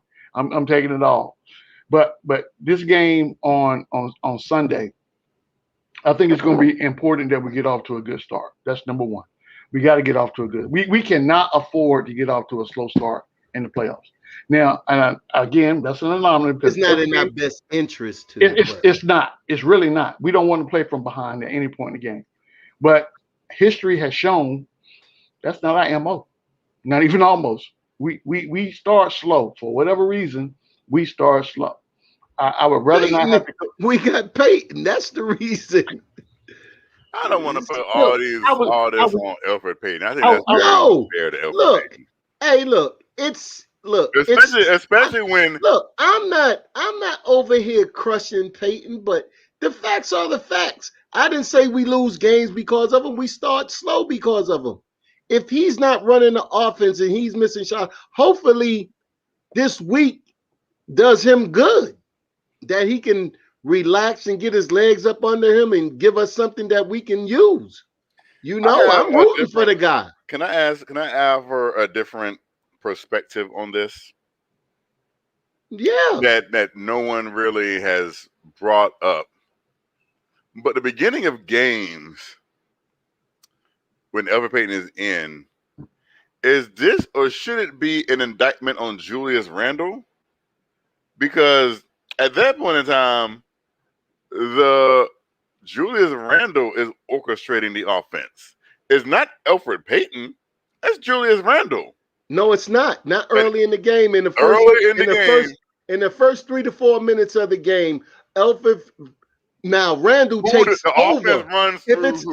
But if it's not going right, Randle takes over. If he's not doing his job within the first start of the game to about 3-4 minutes, and he's not doing what needs to be done, then Randle takes over. I think Randle. But they give him a shot though. They give him a shot. He got 3 minutes to see which way the wind blowing. He put his hand in there, see which way we going, and if it ain't going the right way, we not wasting no time. Well, the 3 minutes is actually about 6. So 6 minutes he in the game, but 3 minutes before we take the ball out of his hand. I got you. So Kev, to your point, I think that the narrative is that regardless of who's in the game, unless a dominant player comes up, Randle is the point forward. I mean, he is the one. Julius Randle initiates the New York Knicks offense until if Rose comes in the game and he's getting his thing off. When Elfrid Payton is in the game, the offense runs through Julius Randle. And you can see, I have to agree. You can see that because whenever you come up the court, the first thing Elfrid Payton is going to do is most of the time. I'm not going to say every time, but most of the time is give the ball to Randle. That's where the ball goes. So wherever Julius Randle is, as soon as he crosses half court, ball goes to Randle. Unless he, for whatever reason, wants to drive to the basket. So Uncle Freezy is killing me. But I think that is a product of whatever game planning Tibbs is doing in the background. All that's been discussed. You know what I'm saying? Or if it hadn't been, then Peyton would come across the court and drive to the basket every time. Never look to pass the ball, and that doesn't work well at all. We've seen Peyton has had good games to where he was able to penetrate the paint and get to the basket. But then we've seen games where he tried and it didn't work. But when that goes away, he really doesn't have an answer to it. He wide open threes. He's shooting air balls. You know what I'm saying? So that's not working for us at all. So I say all that to say this, that's not going to bode well for us to be able to get off to an efficient start unless everybody else around him is having a good game and they're hitting their shots. and they're executing. So regardless of what Peyton does, I'm looking to RJ to step up and have a good start.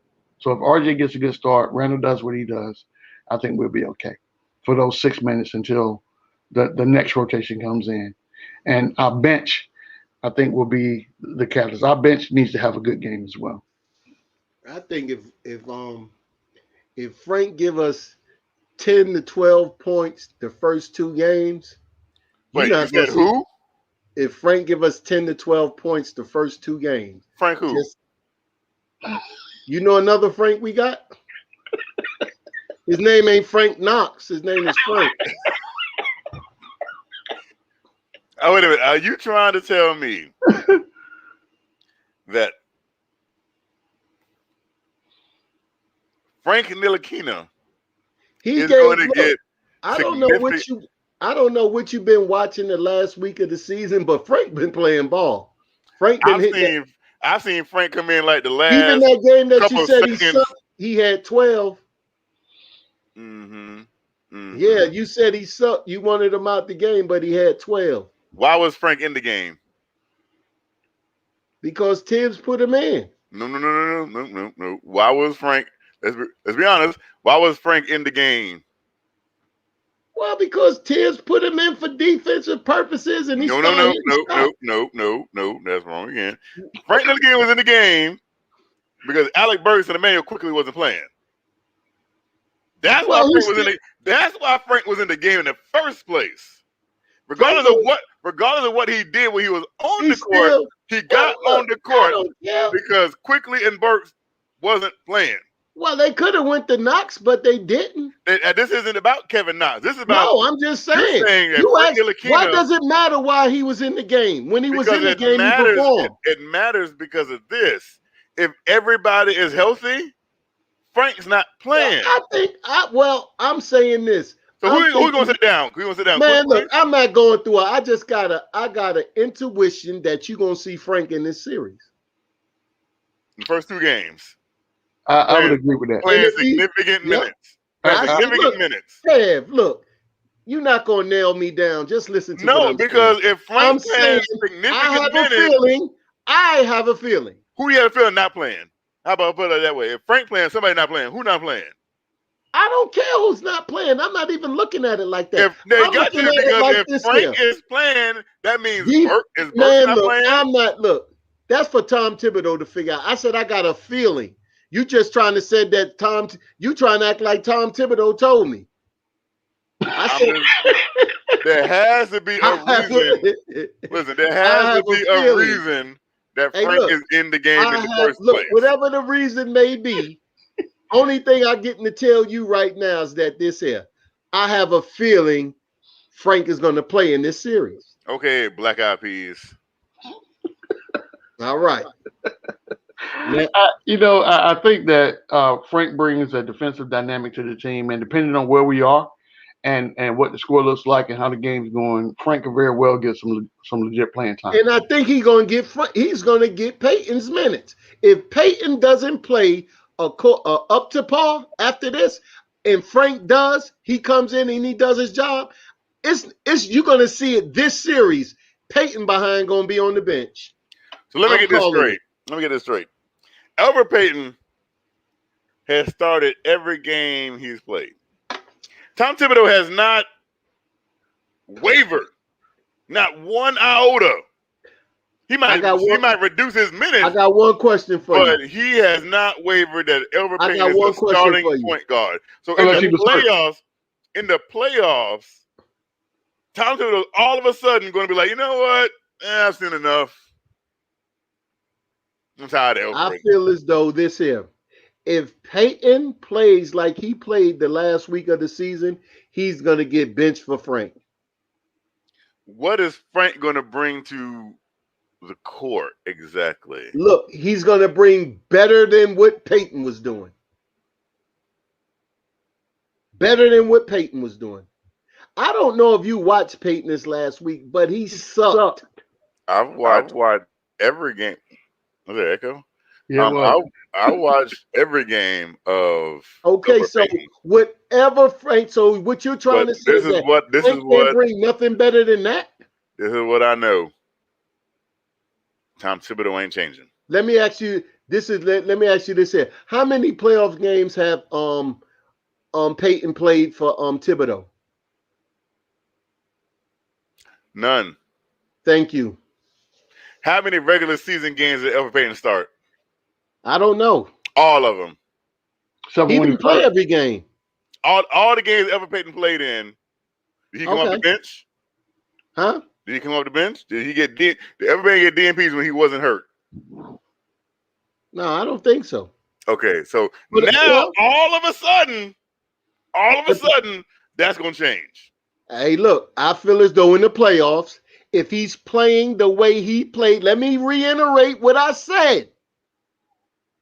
If he's playing the way he played this last week, he's gonna get benched. I want to ask a question. Has Tom Thibodeau showed you anything that suggests that he is going to do anything out of his ordinary routine?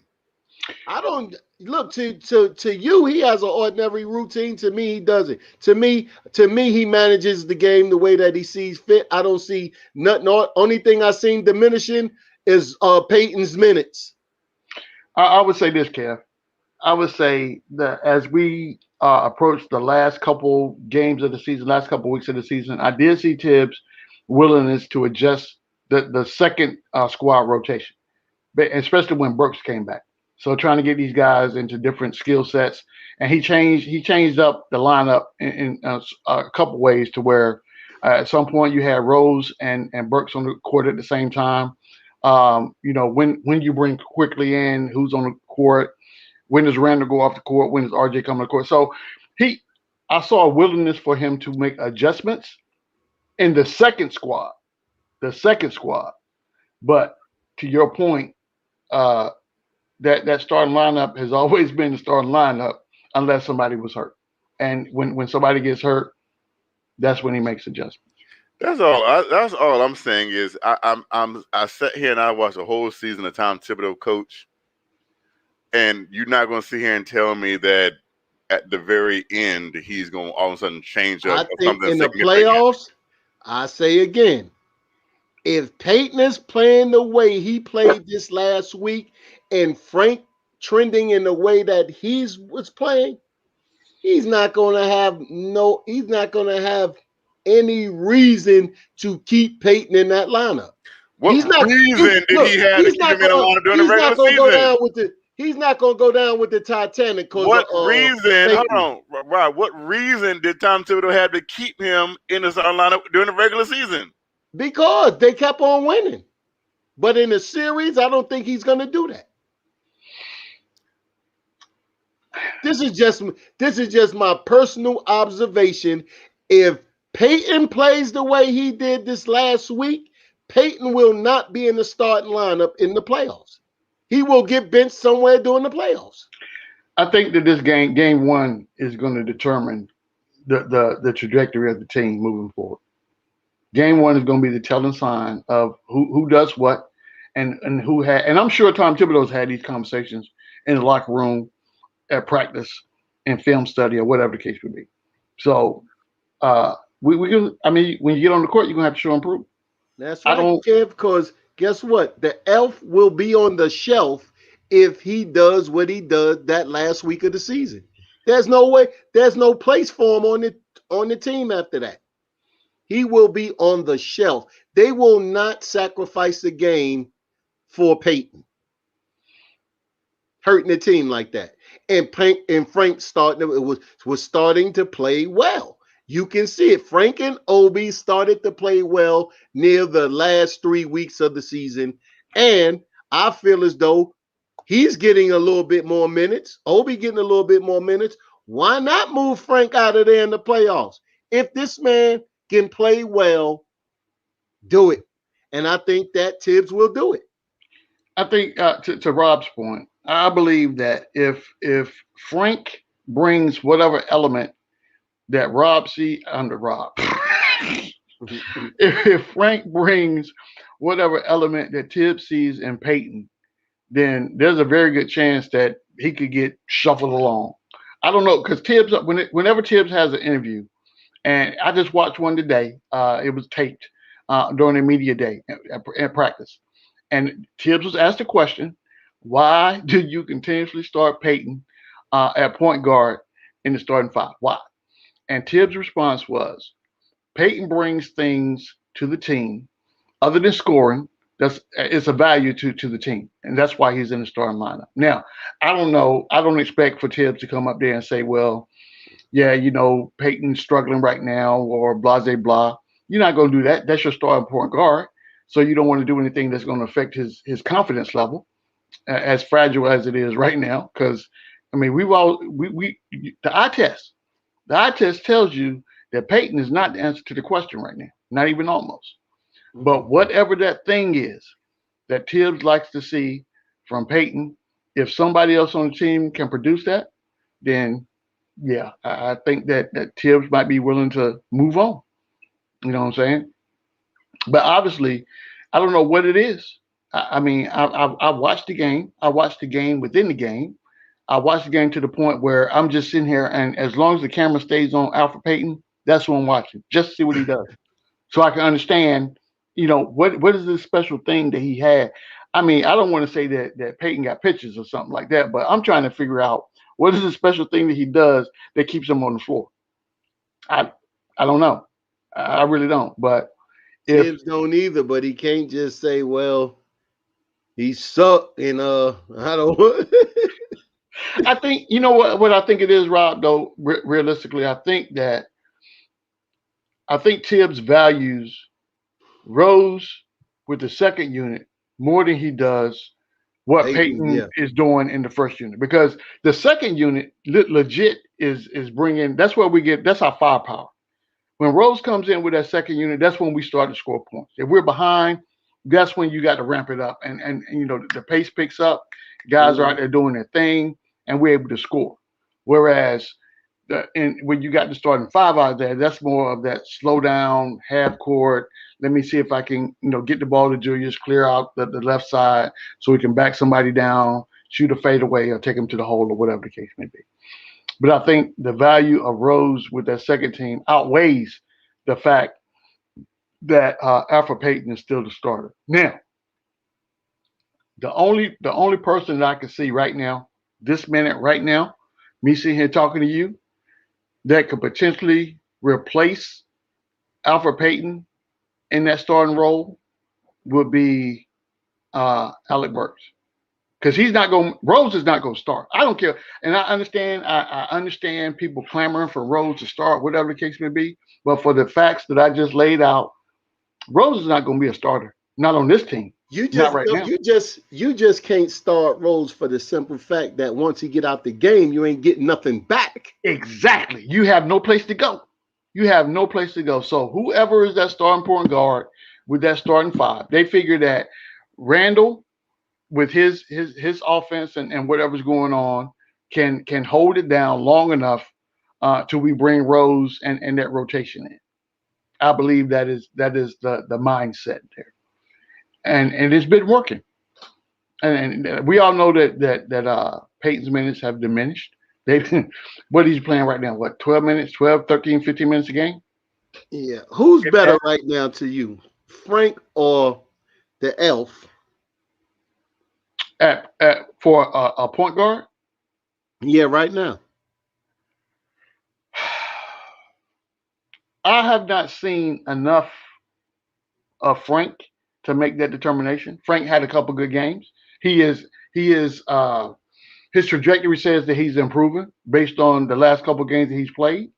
But I haven't seen, the sample size is not big enough for me to make that argument.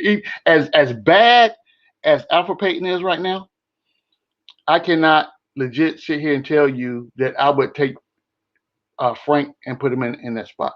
I would need some more games to make that. The only thing I can say about Peyton is just this here.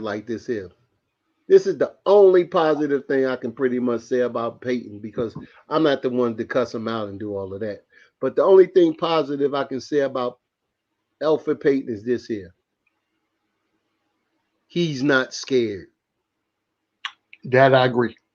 That's that we agree. Yeah. If anything, you say, well, what if it's good qualities? Yeah, he can go to the hoop and say this. You know what? Can he shoot the jump shot? Do he hit free throws? I'll look at you and I say one thing about him: he's not scared. That's it. He's not scared. Well, what's that have to do with basketball? Well, it has wherever you want to put it. Yeah, look, Knox is scared. He's not scared. That's the difference. That's a fact. Now, in that we agree, because he's confident with his BS. He is, and he's taking it to the hole. He's letting you know right up front. Hey, listen. This is my house. Whether or not I make the shot or not, you know, I'm in your territory. So just because you're standing down here in the paint, I ain't scared. I'm still gonna come down here. And just because his team is mean mugging him after a blown layup, he don't care. Look, an errant air ball that he just threw up because they're looking at him. They're like, and I'm still not gonna pass it to you going down on the break. Exactly. So the last game we played, when he made a bonehead play, and RJ was getting in him for a minute, he point blank asked him, "Hey, what the f you doing, man? What's really going on right now?" So you know, Peyton's minute. I think Peyton knows his shelf life, that expiration date on that label is coming. Yeah, he already seen it. Yeah, it's coming due. And ain't nobody came back to revalidate the product, to put a new label up there. That date is real. That's for real. So I don't know if he's bought in like that. Maybe that has something to do with his mindset.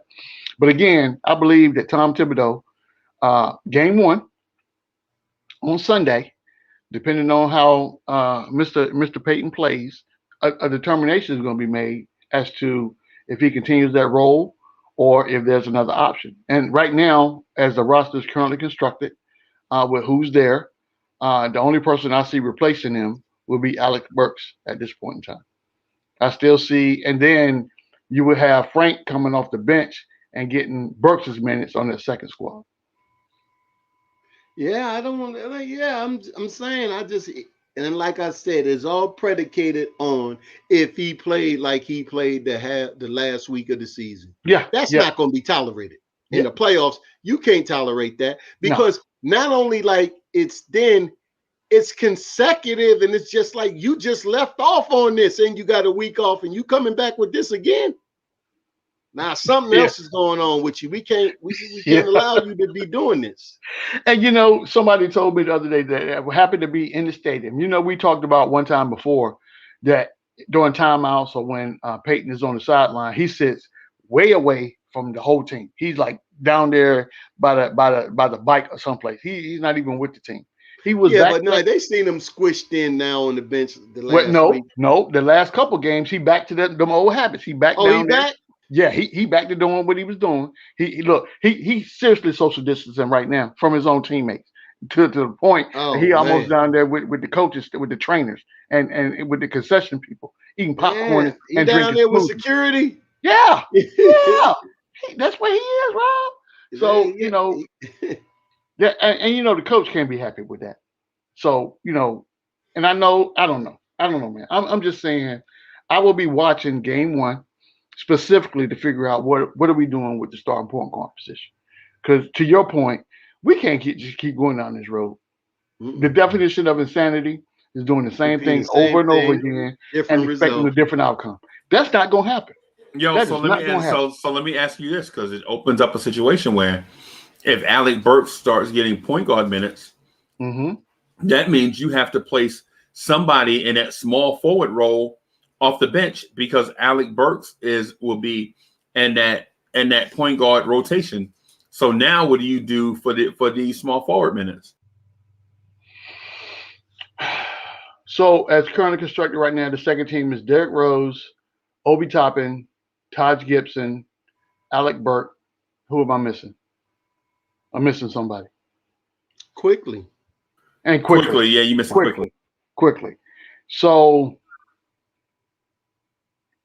I think depending on, just like we were talking about, depending on how Frank plays, I would bring Frank in for defensive purposes. And if he can give me the offense paralysis at the same time, then that's a win-win.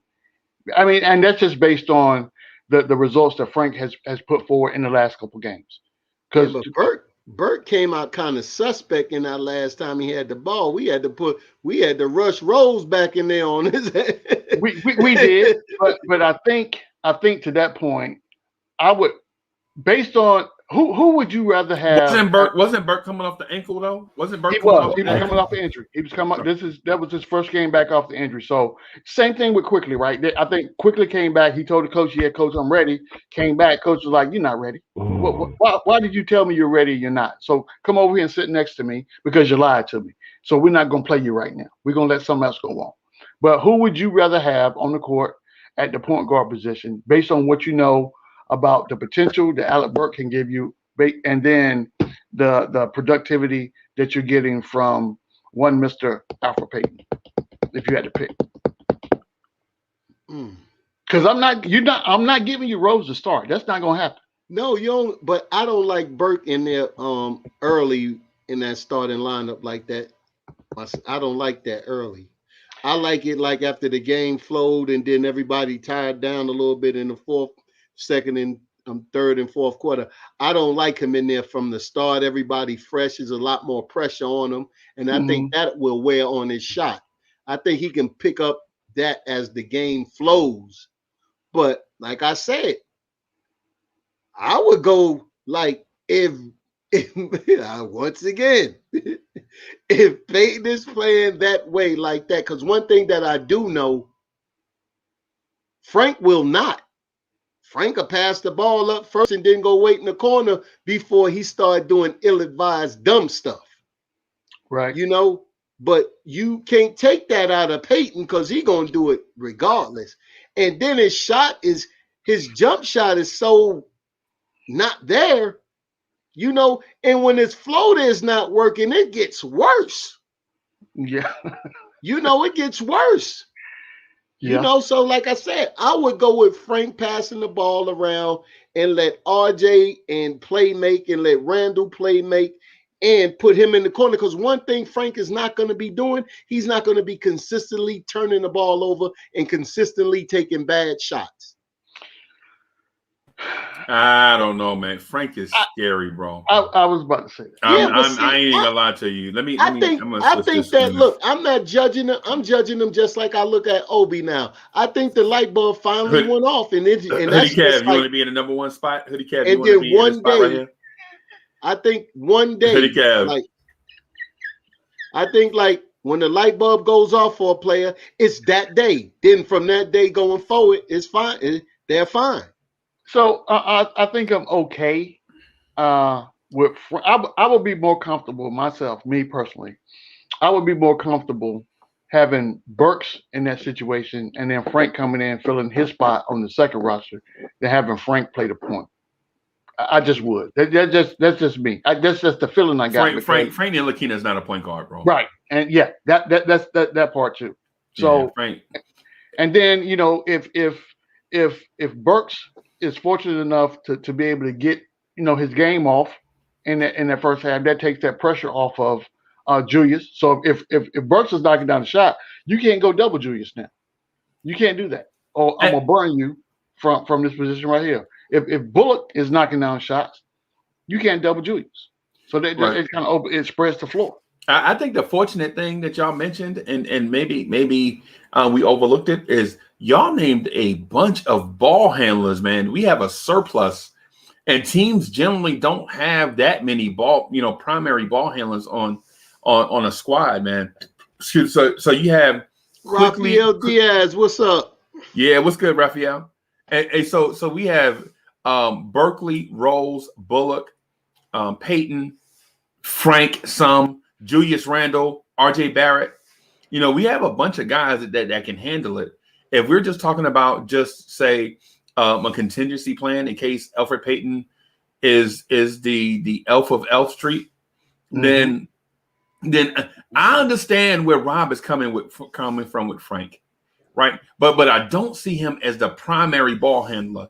Like if you have him out there with another primary ball handler and Frank is the secondary guy, you know what I'm saying? Like, for instance, you find Frank cutting to the hole. He can, you know what I'm saying, do a quick touch pass to somebody coming to the basket. I like Frank in that role, right? I like, you know, Derrick Rose penetrating to the basket. Frank is on the perimeter, getting his three closed out on Frank in a split second, finding the open man for a wide open three.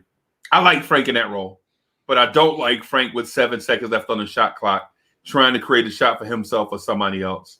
Because Frank is because you only 5% of the time Frank is going to get in his bag. 95% of the time, Frank is going to throw it to somebody with 1 second left on the shot clock, and they're going to have to throw up a prayer. Right? I would rather, and I know this is going against what I said earlier. If you give Alec Burks more playmaking duties, you have to take the bubble wrap off of Kevin Knox. You have to. And the reason why is because if you're talking about having Alec Burks, D Rose, Emmanuel Quickley breaking guys off the dribble, going to the basket, you need a shooter on the floor that's going to be confident in his spot. Right. My only thing with Knox is this. Defensively, Knox is okay. He's not going to kill you against Atlanta, right? Knox is not going to kill you against Philly defensively. Knox's thing is you ever saw that movie Catch Me If You Can? Yep. He is now you see me, now you don't. Yeah. Right? We need for Knox to be aggressive from the start. I need for him to walk into the gym aggressive and stay aggressive until the time he leave the gym. I can't take I don't know when to screen and when not to. Go knock somebody over, Kevin Knox. For the love of God, man, you 6'9", 220. Can you please play like a big boy? Right? Right. Just you're not Steve Kerr, Kevin Knox. You know what I'm saying? Go set a screen. You're the same size as Obi Toppin. You just say, man, for the love of Mike, you're the same size as Nerlens Noel.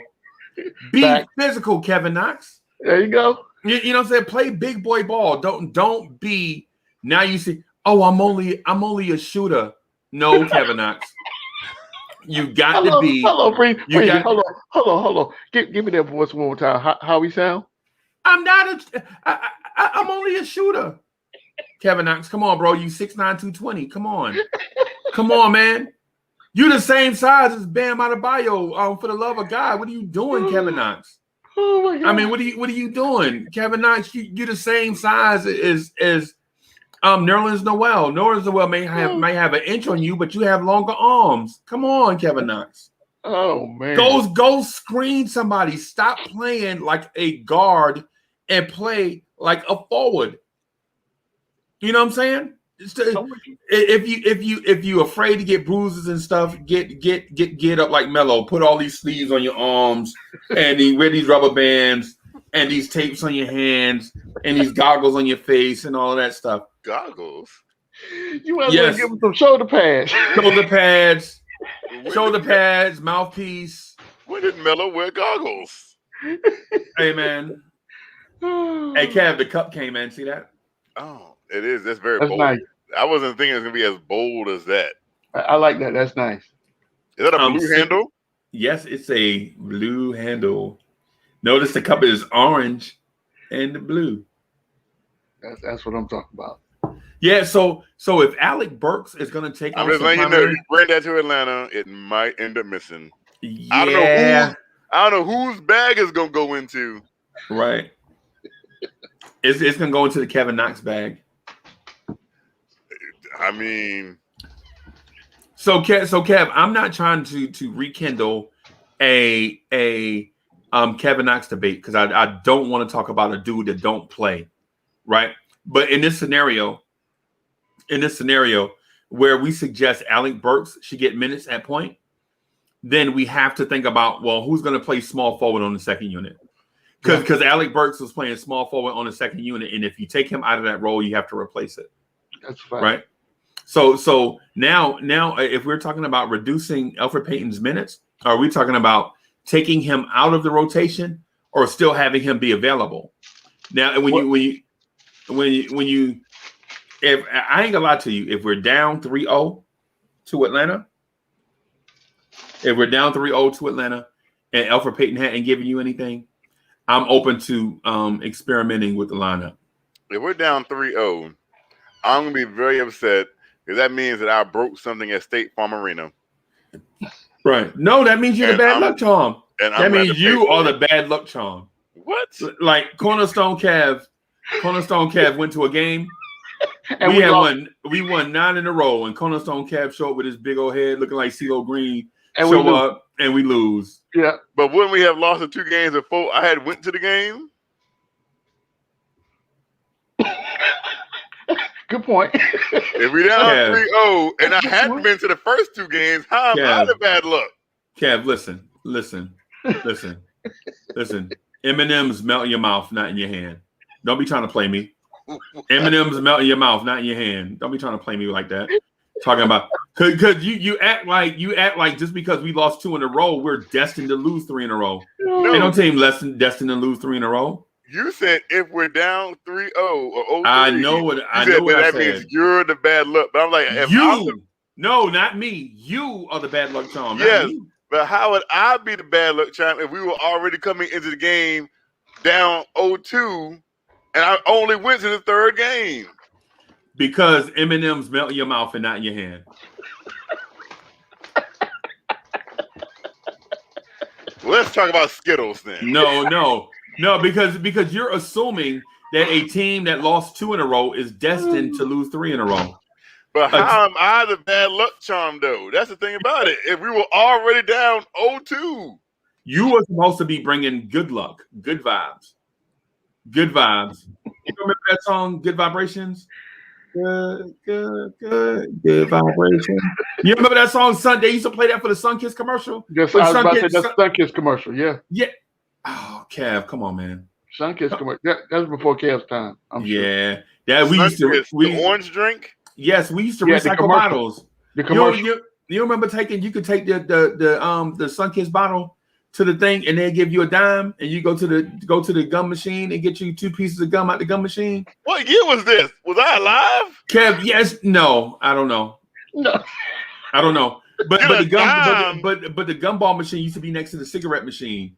You put 4 quarters in the cigarette machine and pull a handle. Cigarette machine. Yes. Was this the 50s? No. Kev.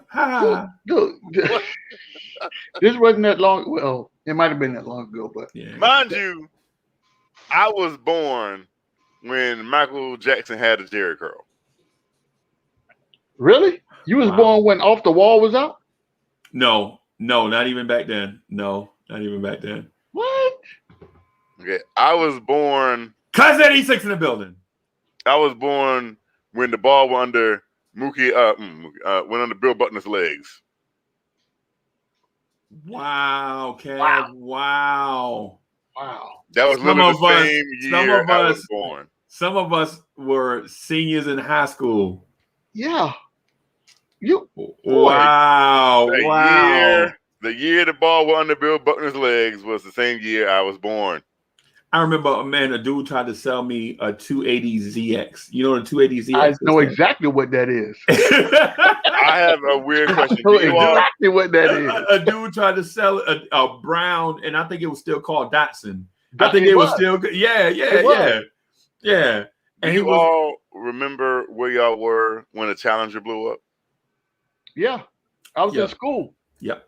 I was in school in the library, and they rolled the TV in and turned it on so we could watch it. Here's the funny thing. The day the Challenger blew up was the same day I was born. Wow. You came in. You know what grade I was in, Kev? That was the day I was born, the day the Challenger blew up. I was in the 6th grade. I was in the 6th grade when that happened. Wow. In 86? 86. Wow. The Challenger didn't blow up in 86? It blew up January 27, 1986. Wow. What? No, I wasn't a junior. I was a senior. Yeah. Wow. And I came into the world. Hello, world. What's going on today? 86. Why is everybody so sad? 86. Wow. Why is everybody so sad today? I'm here. I guess that makes sense though. 86. Yeah. Wow. I was in the Army the next year. 35 years ago. Yeah. Rob the Knick had already been on his job 30 years. Rob the Knick was already on his job 30 years. Why y'all won't let me retire? That's crazy. Right, yeah, right. Boy, Kevin, this is why you don't drink right now. You know, you come into some of these on some of these pods, they might ask you for ID. Yeah. Make sure you legal. You know what I'm saying? Him and Hadouken and Sharon. Yeah. Oh man. Right. Hey, we're the same age. Yeah, they told me that Rob the Knick is when he was started working, they were still letting you smoke in the office. In the office, and when you come into somebody's office building, they used to have ashtrays on their desk. That's crazy. and typewriters. That's crazy. Hey Rob, where you at, Rob? What is that? He don't even know what a typewriter is. Yeah. Did you take typing class in high school? I know what a typewriter is. Yeah. No, we didn't. No, we took what's called computer technology. We took typing. Yeah, on the typewriter. And we used to have to use whiteout. Wow. Yes. Correction tape. Yes. Yeah. Yeah. Unfortunately, I had what's called computer technology. Wow, Kev. Wow. Yes. That's that advanced stuff. That fancy futuristic stuff, y'all. Well. Anyway, computers were the size of a room when I was in school. Back then we only had one computer, and they had to guard it with their life. That's right. The security guard at the school used to be by the. There you go. In 86, Rob had already been on his job 27 years. More like, I don't even think I was working in 86. yeah, man. I didn't even have a job. Freezy, guess what my first car was, Freezy? Let me guess. Don't spoil it for me. Let me give me two guesses. Give me two full guesses. Okay. Right? I'm a guess. All right. A Buick. Nope. I'm a guess. The first one is a Plymouth Duster with the hatchback. You remember the Plymouth Duster? like dude, in like a 1979 Plymouth Duster. Stick shift. I remember those, but no, that wasn't it. I'm gonna give you. It was 4 gears. It didn't have a 5th gear. It just 4 gears, like 1, 2, 3, 4 in a reverse. That's it. No, that wasn't it. I'm gonna give you a hint. It was in the class that we just talked about. Okay. The model that we just talked about. All right. And so, all right. So I was gonna say, a 1979 Lincoln Continental. The 1979 Lincoln Continental with the fake tire bump on the back, the fake Bentley. You remember the fake Bentley tire hump on the back, and everybody used to get them. Rob, you remember everybody used to get them in blue. They used to have the blue crushed interior, and then in the front panel used to have the speedometer. Used to be the numbers that go all the way across 5, 15, 25, 35, 45, all the way across. You remember that? Yeah, no circle. Yeah, nah, and it was not digital either. But it just had a cigarette lighter right up under it. Yep. I still remember those, boy. I got my first car was a Datsun B210. Copper brown. B210. B210. That was my first car. Hey, Kev, and you know what? You will remember the name of that car from a song called "No Vaseline" by Ice Cube. When he dissed MC Ren, he said, "Don't front MC Ren, because I remember when you used to drive a B210." That's it. You remember? Kev, you ain't see Straight Outta Compton? Yeah. No, I mean, I know the lyric. I don't know the car. What? I said, I know the lyric and I know the song. I just don't know the car. What? You got a truck? A B210 is a truck. No. A Datsun B210 is a small 2-door compact car. Right. That's what a Datsun B210 is. Right. Dodgers did make trucks back in the day. No, my first car was a Grand Prix. What? What year? It was a 2004. Oh my God! What? That wasn't even your Grand people Prix. had, your no, people no. had It money. was a 2005. It was a 2005. Your people had money. Because Yeah. I remember Mr. Ronnie next door got Mr. Ronnie next door bought a 1976 Grand Prix fresh off the lot, red with the two headlights stacked on top of each other. Oh yeah. What? Yeah. Did it have the half vinyl top on the back? Yes. And I remember asking him if I could park it. He's like, get out of here, Uncle Freezy. You play too much. I was like, Mr. Ronnie, let me park it. Get out of here, Uncle Freezy. I ain't even had the car 10 minutes, and you already want to wreck it. You know what I'm saying? But they used to work at the factory. They used to work at the factory. They used to make pillows, right? They used to make pillows, and of course the dudes didn't make the pillows. They used to have the seamstresses and then making the pillows. And Mr. Ronnie used to drive the forklift, like, you know what I'm saying, taking the, supplies off, how it is. Yep. When you work it. That's when textile companies was in the tri-state area. You know what I'm saying? Facts. Then, but it ain't like that no more. Though. Yeah, they done away with a lot of that. So I tell you what, the first car I bought when I was in the military, I'll never forget, I bought a black, it was a 1980 Saab, right? And I can't remember but it was black with black tinted windows. And it was a stick, and I remember trying to drive it off the lot, and I was like, "Yo, this one won't even go into gear." But it looked so good. It had that big fake rubber. It had the rubber fin on the back. On the back, yeah. Yeah, I remember those. And so I used to crank that joker, man. I used to be driving around post. It was a hoopty boy, but the girls could not keep their eyes off it. They like, you going uptown, Uncle Freezy? Come on, girl. Come on, girl. I'll take you uptown. And back downtown. Anyway. Oh my goodness! So my first car joining the military that I bought was a 1988 Ford Escort GT. Get out of here! I ain't lying. Are you serious? The two-tone one. It was the copper brown one with the gray undercoating, right? The rubber undercoating. Oh yeah. Right. That was my first car. I remember. I bought one brand new, right? I bought one brand new because my pops worked at Ford, right? In Edison, New Jersey. My pops worked at the Ford plant in Edison, New Jersey. Mm-hmm. And so he would get the discount. It would be like 40% off a Ford every time he bought it. 40%, right? And I bought the car new and didn't know that. He made me take it back. He's like, boy, you should take that car back. And because I didn't know. I was like, Pops, you ain't never bought me nothing. I bought a Ford, and you mad at me for buying a Ford? He was like, I ain't mad at you for buying a Ford. I'm mad at you for wasting money. Hold on, let me read DSJ's comment. DSJ said, don't it feel like we're listening to our oldest uncles at the cookout? They're going to ask Hoodie Kev if he's still a virgin in a minute. Right. I can't believe Kev got a Grand Prix for his first car. What kind of? Me either. What the name of peanut butter and jelly is going on? That's like somebody saying, "Yeah, I had a Cadillac Eldorado for my first car."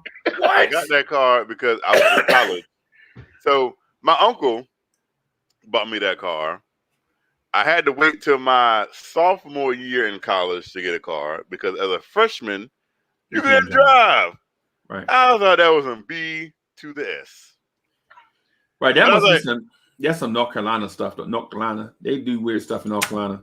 But I was like, Uncle Will, I went to college. I maintained good grades. I ain't got nobody pregnant. You got me a car. And we went on this lot.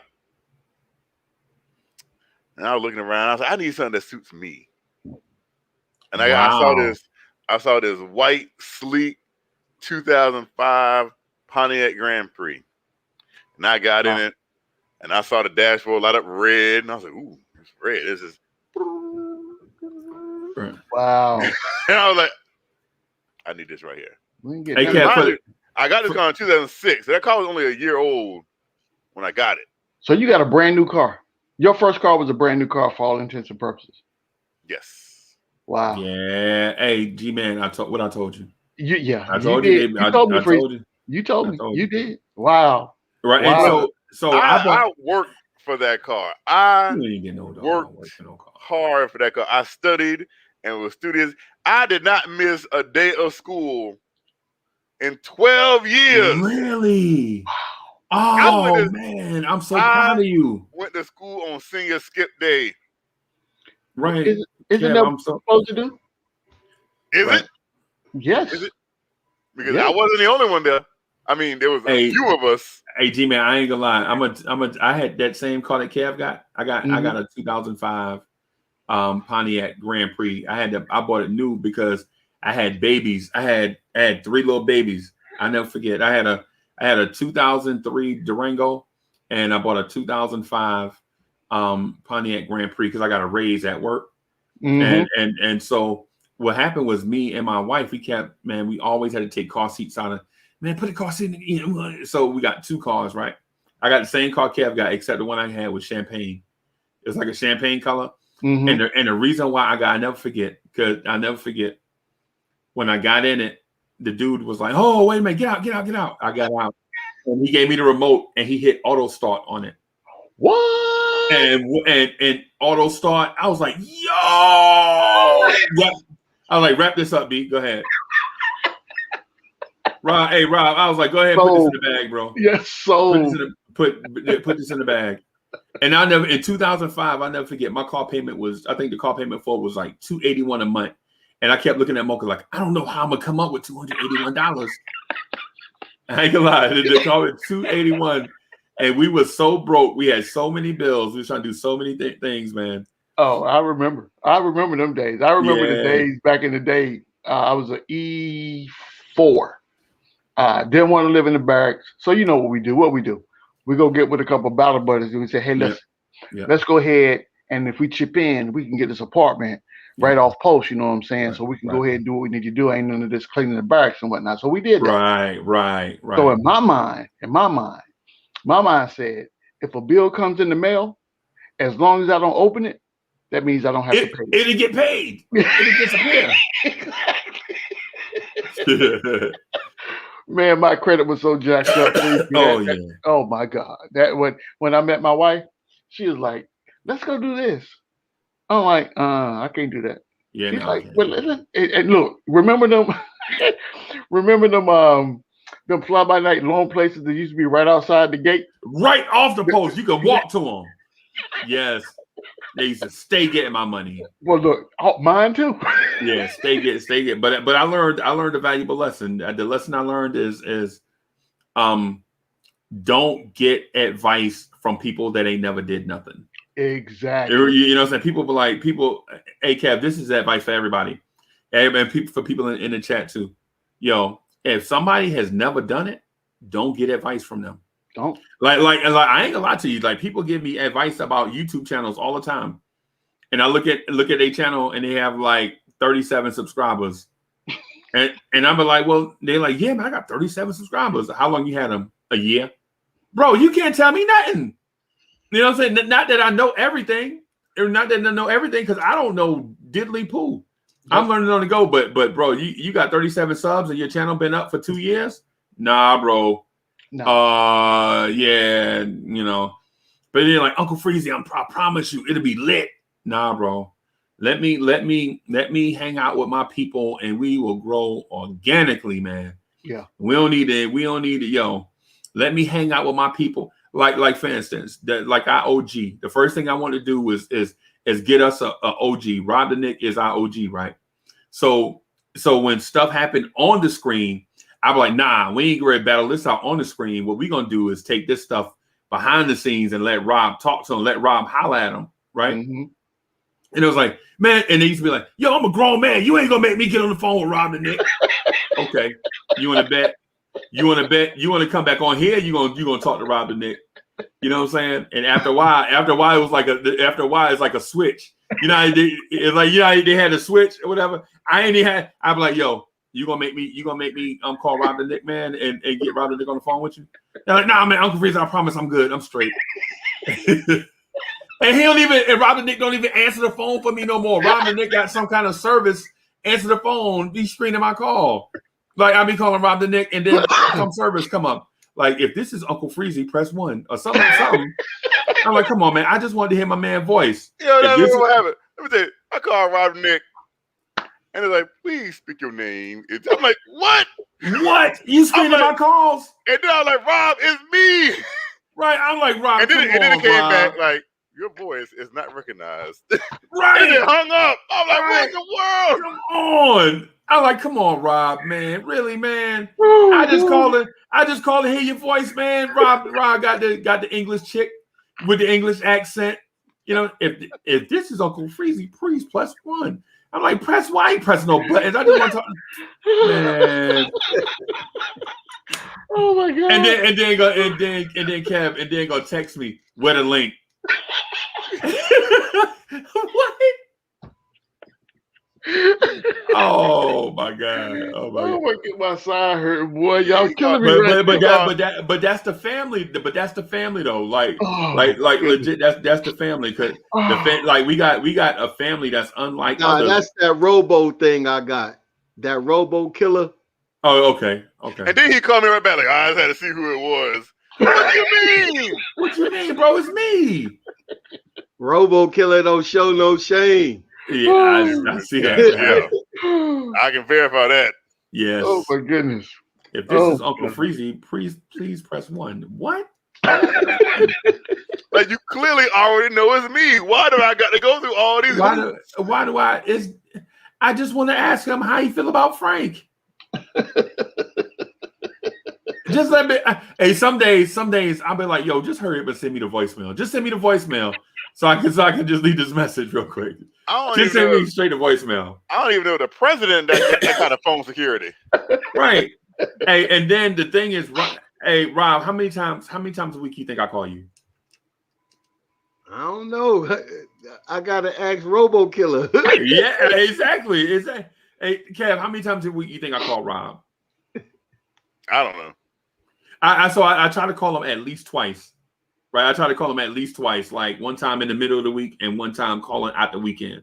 Mm-hmm. You know what I'm saying? Make sure my man be, you know what I'm saying? Make sure my man be. It don't have nothing to do with the show either. Like, I just be wanting to call him and be like, hey, man, hey, bro, I'm just calling to, you know what I'm saying? Make sure you're still alive. You know what I'm saying? Make sure everything's straight. You know what I'm saying? Blah, blah, blah. Robo Killer be like, no, press 1.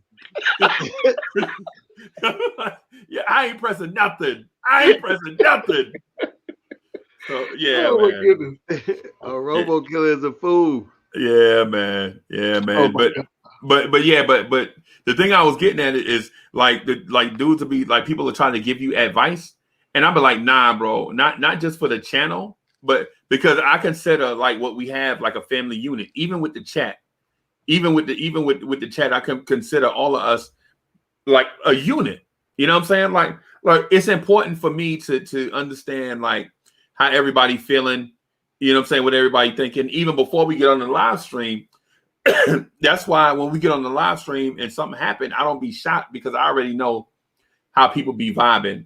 Right. Like even nights that we don't do shows, I still call Hoodie Kev and City4Real or people others that I know that might be awake at that time. Right. And we just chop it up to see how each other doing or whatever. And City4Real got all emotional on the show. City4Real was like, man, I just want to thank Uncle Freezy for calling me when I was sick. And I was like, dang, he about to get in his Denzel Washington bag. You know, he about to try to win an Oscar. You know what I'm saying? City4Real had that big tear in his eye. Remember, Kev? Remember 2 nights ago? City4Real had that big tear in his eye. Like, Uncle Freezy called me out the blue. You know what I'm saying? Just to make sure. And I was like, yeah, bro, I was concerned. I was concerned about you, but I ain't know it meant that much to you. If so, I'd have mailed you like one of these teddy bears back here or something, right? I didn't know. You know what I'm saying? Is it me or do you rotate teddy bears? Because those are not the same teddy bears like last week. Bro, I'm going to tell you something. So when you be with the same lady for 30 years, when you mess up, you got to make sure that you... Look, you see them flowers? See I got flowers back here? See how I got... See the flowers back there? Yes, sir. They you know what I'm saying? They not surviving now, but what I do is I'll be like, she'll be like, yo, you know, I want to eat a healthy breakfast. You know what I'm saying? I want to eat blah, blah, blah. And then I come through with that greasy Hardee's bag. And she be like, didn't I tell you such and such? Yes, ma'am, but I bought you some flowers too. There you go. Yeah, man. And not simping like what CP the artist say, but understanding. Like for instance, you got to understand your relationship. Like me and Simba Singh, I ain't never seen Simba Singh a day in my life, right? But I appreciate and love Simba Singh for having our back while we on the inside, right? Because it's like what Hoodie Kev says in A Few Good Men.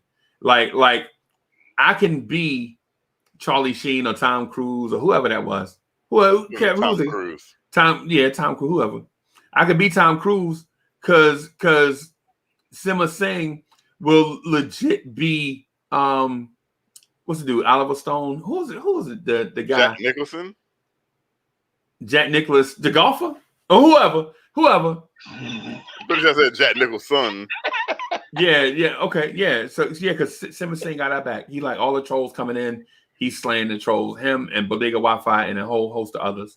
You know what I'm saying? They holding down the gates. It's part of like the Lawrence Tears family. I know people hate to hear me say that, but I have to reiterate it because I think sometimes we do shows and the virtual chat be buzzing. Like the virtual chat is legit screaming down this way. This dude, some State of New York Knicks podcast, come on and throw a live grenade to get a reaction. Like Kevin Knox up. Then this dude is like, no! Screaming all emotional,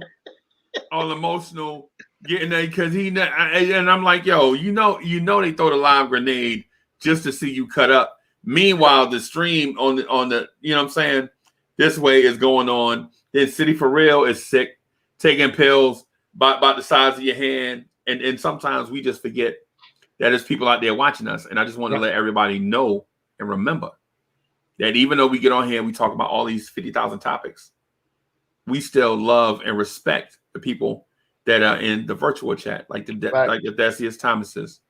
You know what I'm saying? Like the Chris Changs. I don't know which Chris Chang it is because I know about 14 of them, no lie. It's like how many Robert Williams do you know? A lot. A lot. Kev, how many James Smiths do you think you know or heard of? Actually, I know 3 of them actually. Right. And one of them is LL Cool J. Well, technically that's case 4. Yeah. They everywhere. Yeah, they everywhere, just like Chris Chang. You know what I'm saying? Yeah, and Chris Chang said, yo, the first time he tuned in, Kev was going nuts. Probably over Kevin Knox. Wait, the first time tonight or the first time? No, ever. Oh wow. Ever? Because I remember the first time Kev W came on. I was very quiet and tentative back then. When? Yeah. When? The first time he came on. But believe it or not, I barely even spoke. I was just so. He was waiting his turn. Oh, what? You know what I'm saying? Yeah, he was waiting his turn and stuff. What? I don't believe that. And Stephen Fox, after the show, Stephen Fox was like, "Hey, did you?" Because we saw 2 people. He was like, "Yo, did you see that kid Jonathan JD?" I was like, "Yeah." He was like, "Did you see that kid Kevin W?" I was like, "Yeah." I was like, "Yeah, man, I really like that Kevin W." You know what I'm saying? I don't like his avatar. His avatar is whack. Made me want to throw up. But him, yeah, oh my God. That was a cold day. There was a cold day. No, what I'm saying is what I was saying. I was like, man, this dude has potential to do something. The only thing is I don't want to, because I felt like the same vibes. I had the same vibes for Duke and Sharon. Right, I have the same vibes for Duke, but so G-Man, I told it, and I'm glad you brought this up. So G-Man has never heard the story about how I became Hoodie Kev. And I said, only Uncle Freezy can tell this story and give it true justice. I said it like a couple weeks ago. Yeah, I don't believe that at some point in life you were actually quiet and waited your turn to speak on a pod. That just blows my mind. Yeah. Blows me away. He just needed a hype man. He needed a hype man. That's what it was. He didn't know at the time he needed a hype man. So I really, like I said, I became. Uncle Freezy had was the Lawrence Tears Debate League, and I forget who I was even going up against. But they were saying probably some dumb, stupid stuff. And I was still this quiet, tentative person, right? I was like, oh, okay, whatever. And someone said, Kevin, you make better points than him. I knew I made better points than him, but I couldn't get it out as Kev W. So I went and I put on this hoodie. No, I already had the hoodie on. I think I had the hoodie on. No, you did not have the hoodie on. I didn't, so I must have changed. Yeah. I came back with the hoodie. And as Uncle Reed says, I flipped the hoodie up. And the rest is history. I'm not telling that story. You won't do it justice. Maybe I'll tell that story maybe in a couple years. in a couple years, I'll tell it. I'll tell that story. But I will say this though. The Alec Burks thing is intriguing to me because wow, time flies, man. So the Alec Burks thing is intriguing to me because it's 3:00 in the morning. I know that. I was like, yeah, I'm gonna get out of here at 2:45. I look and it's 3:00. But the Alec Burks thing is intriguing to me because if you make that move, it's a major one. Because if you take Elfrid Payton out of the rotation, you have to insert somebody else into the rotation.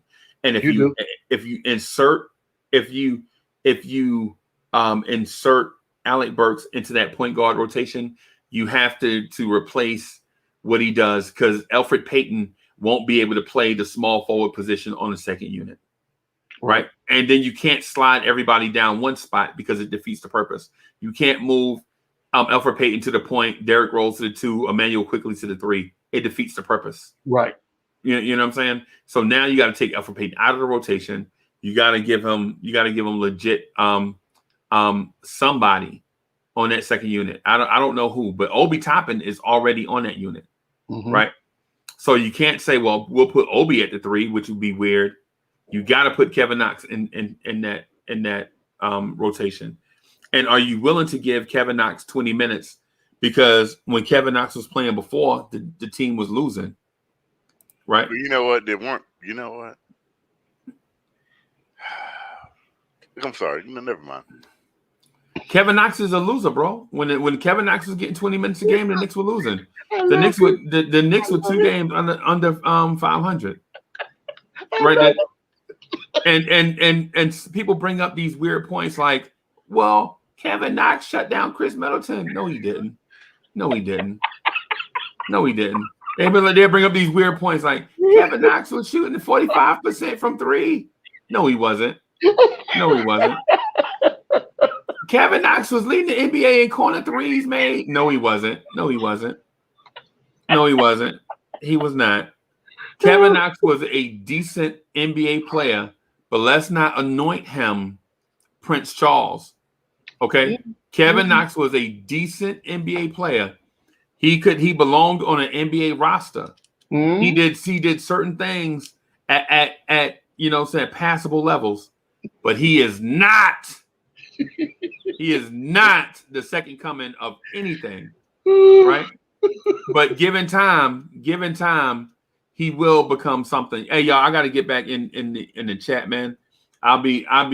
Just give me a few minutes, man. I'll be back with y'all in a few minutes. I was gonna say I really need to get some sleep because I got to get up early in the morning to take this phone call. Yeah, because Kev has to act outside of Hoodie Kev parameters in the morning. And y'all, the last thing y'all want is for me to sleep through this phone call. Yeah, that would be bad. That would be way bad. Kev, you need to get your stamina up. Because not only am I gonna work till about 6 o'clock, I'm gonna get off and then I'm gonna do some yard work until like 8:15. Wow! I'm gonna come in and wash. Do the KMD yard work at night? No, in the morning, Kev, at 8:15 from 6 while the sun is not up. Right. So by 8:50, I come in and wash, do the KMD, right? And then after the KMD is over, I'm gonna take the missus to lunch. Well, I tell you, I know I feel that sleep cycle that you got, because I'm on the same one. Yeah, so I'm going to get off here. All right. Make sure I set my alarm clock. All right. So all right. So I'm gonna end it right here. Hey, everybody, thank y'all for coming through and hanging out with us for a little while. The KMD will be on at 8:45 a.m. Eastern Standard Time. Hoodie Kev want to talk about Kevin Knox, but we not, because Kevin Knox is trash. We got him in bubble wrap. And we're gonna whip him out next year. Hey, G-Man, I want to tell you this, man. I love you, bro. Hey, same here, brother. Same here. Hey, congratulations on y'all event too. Thank you. Yeah, man. All right, Kevin Knox is trash, and we got him in bubble wrap. We won't see him no more until next year. What I was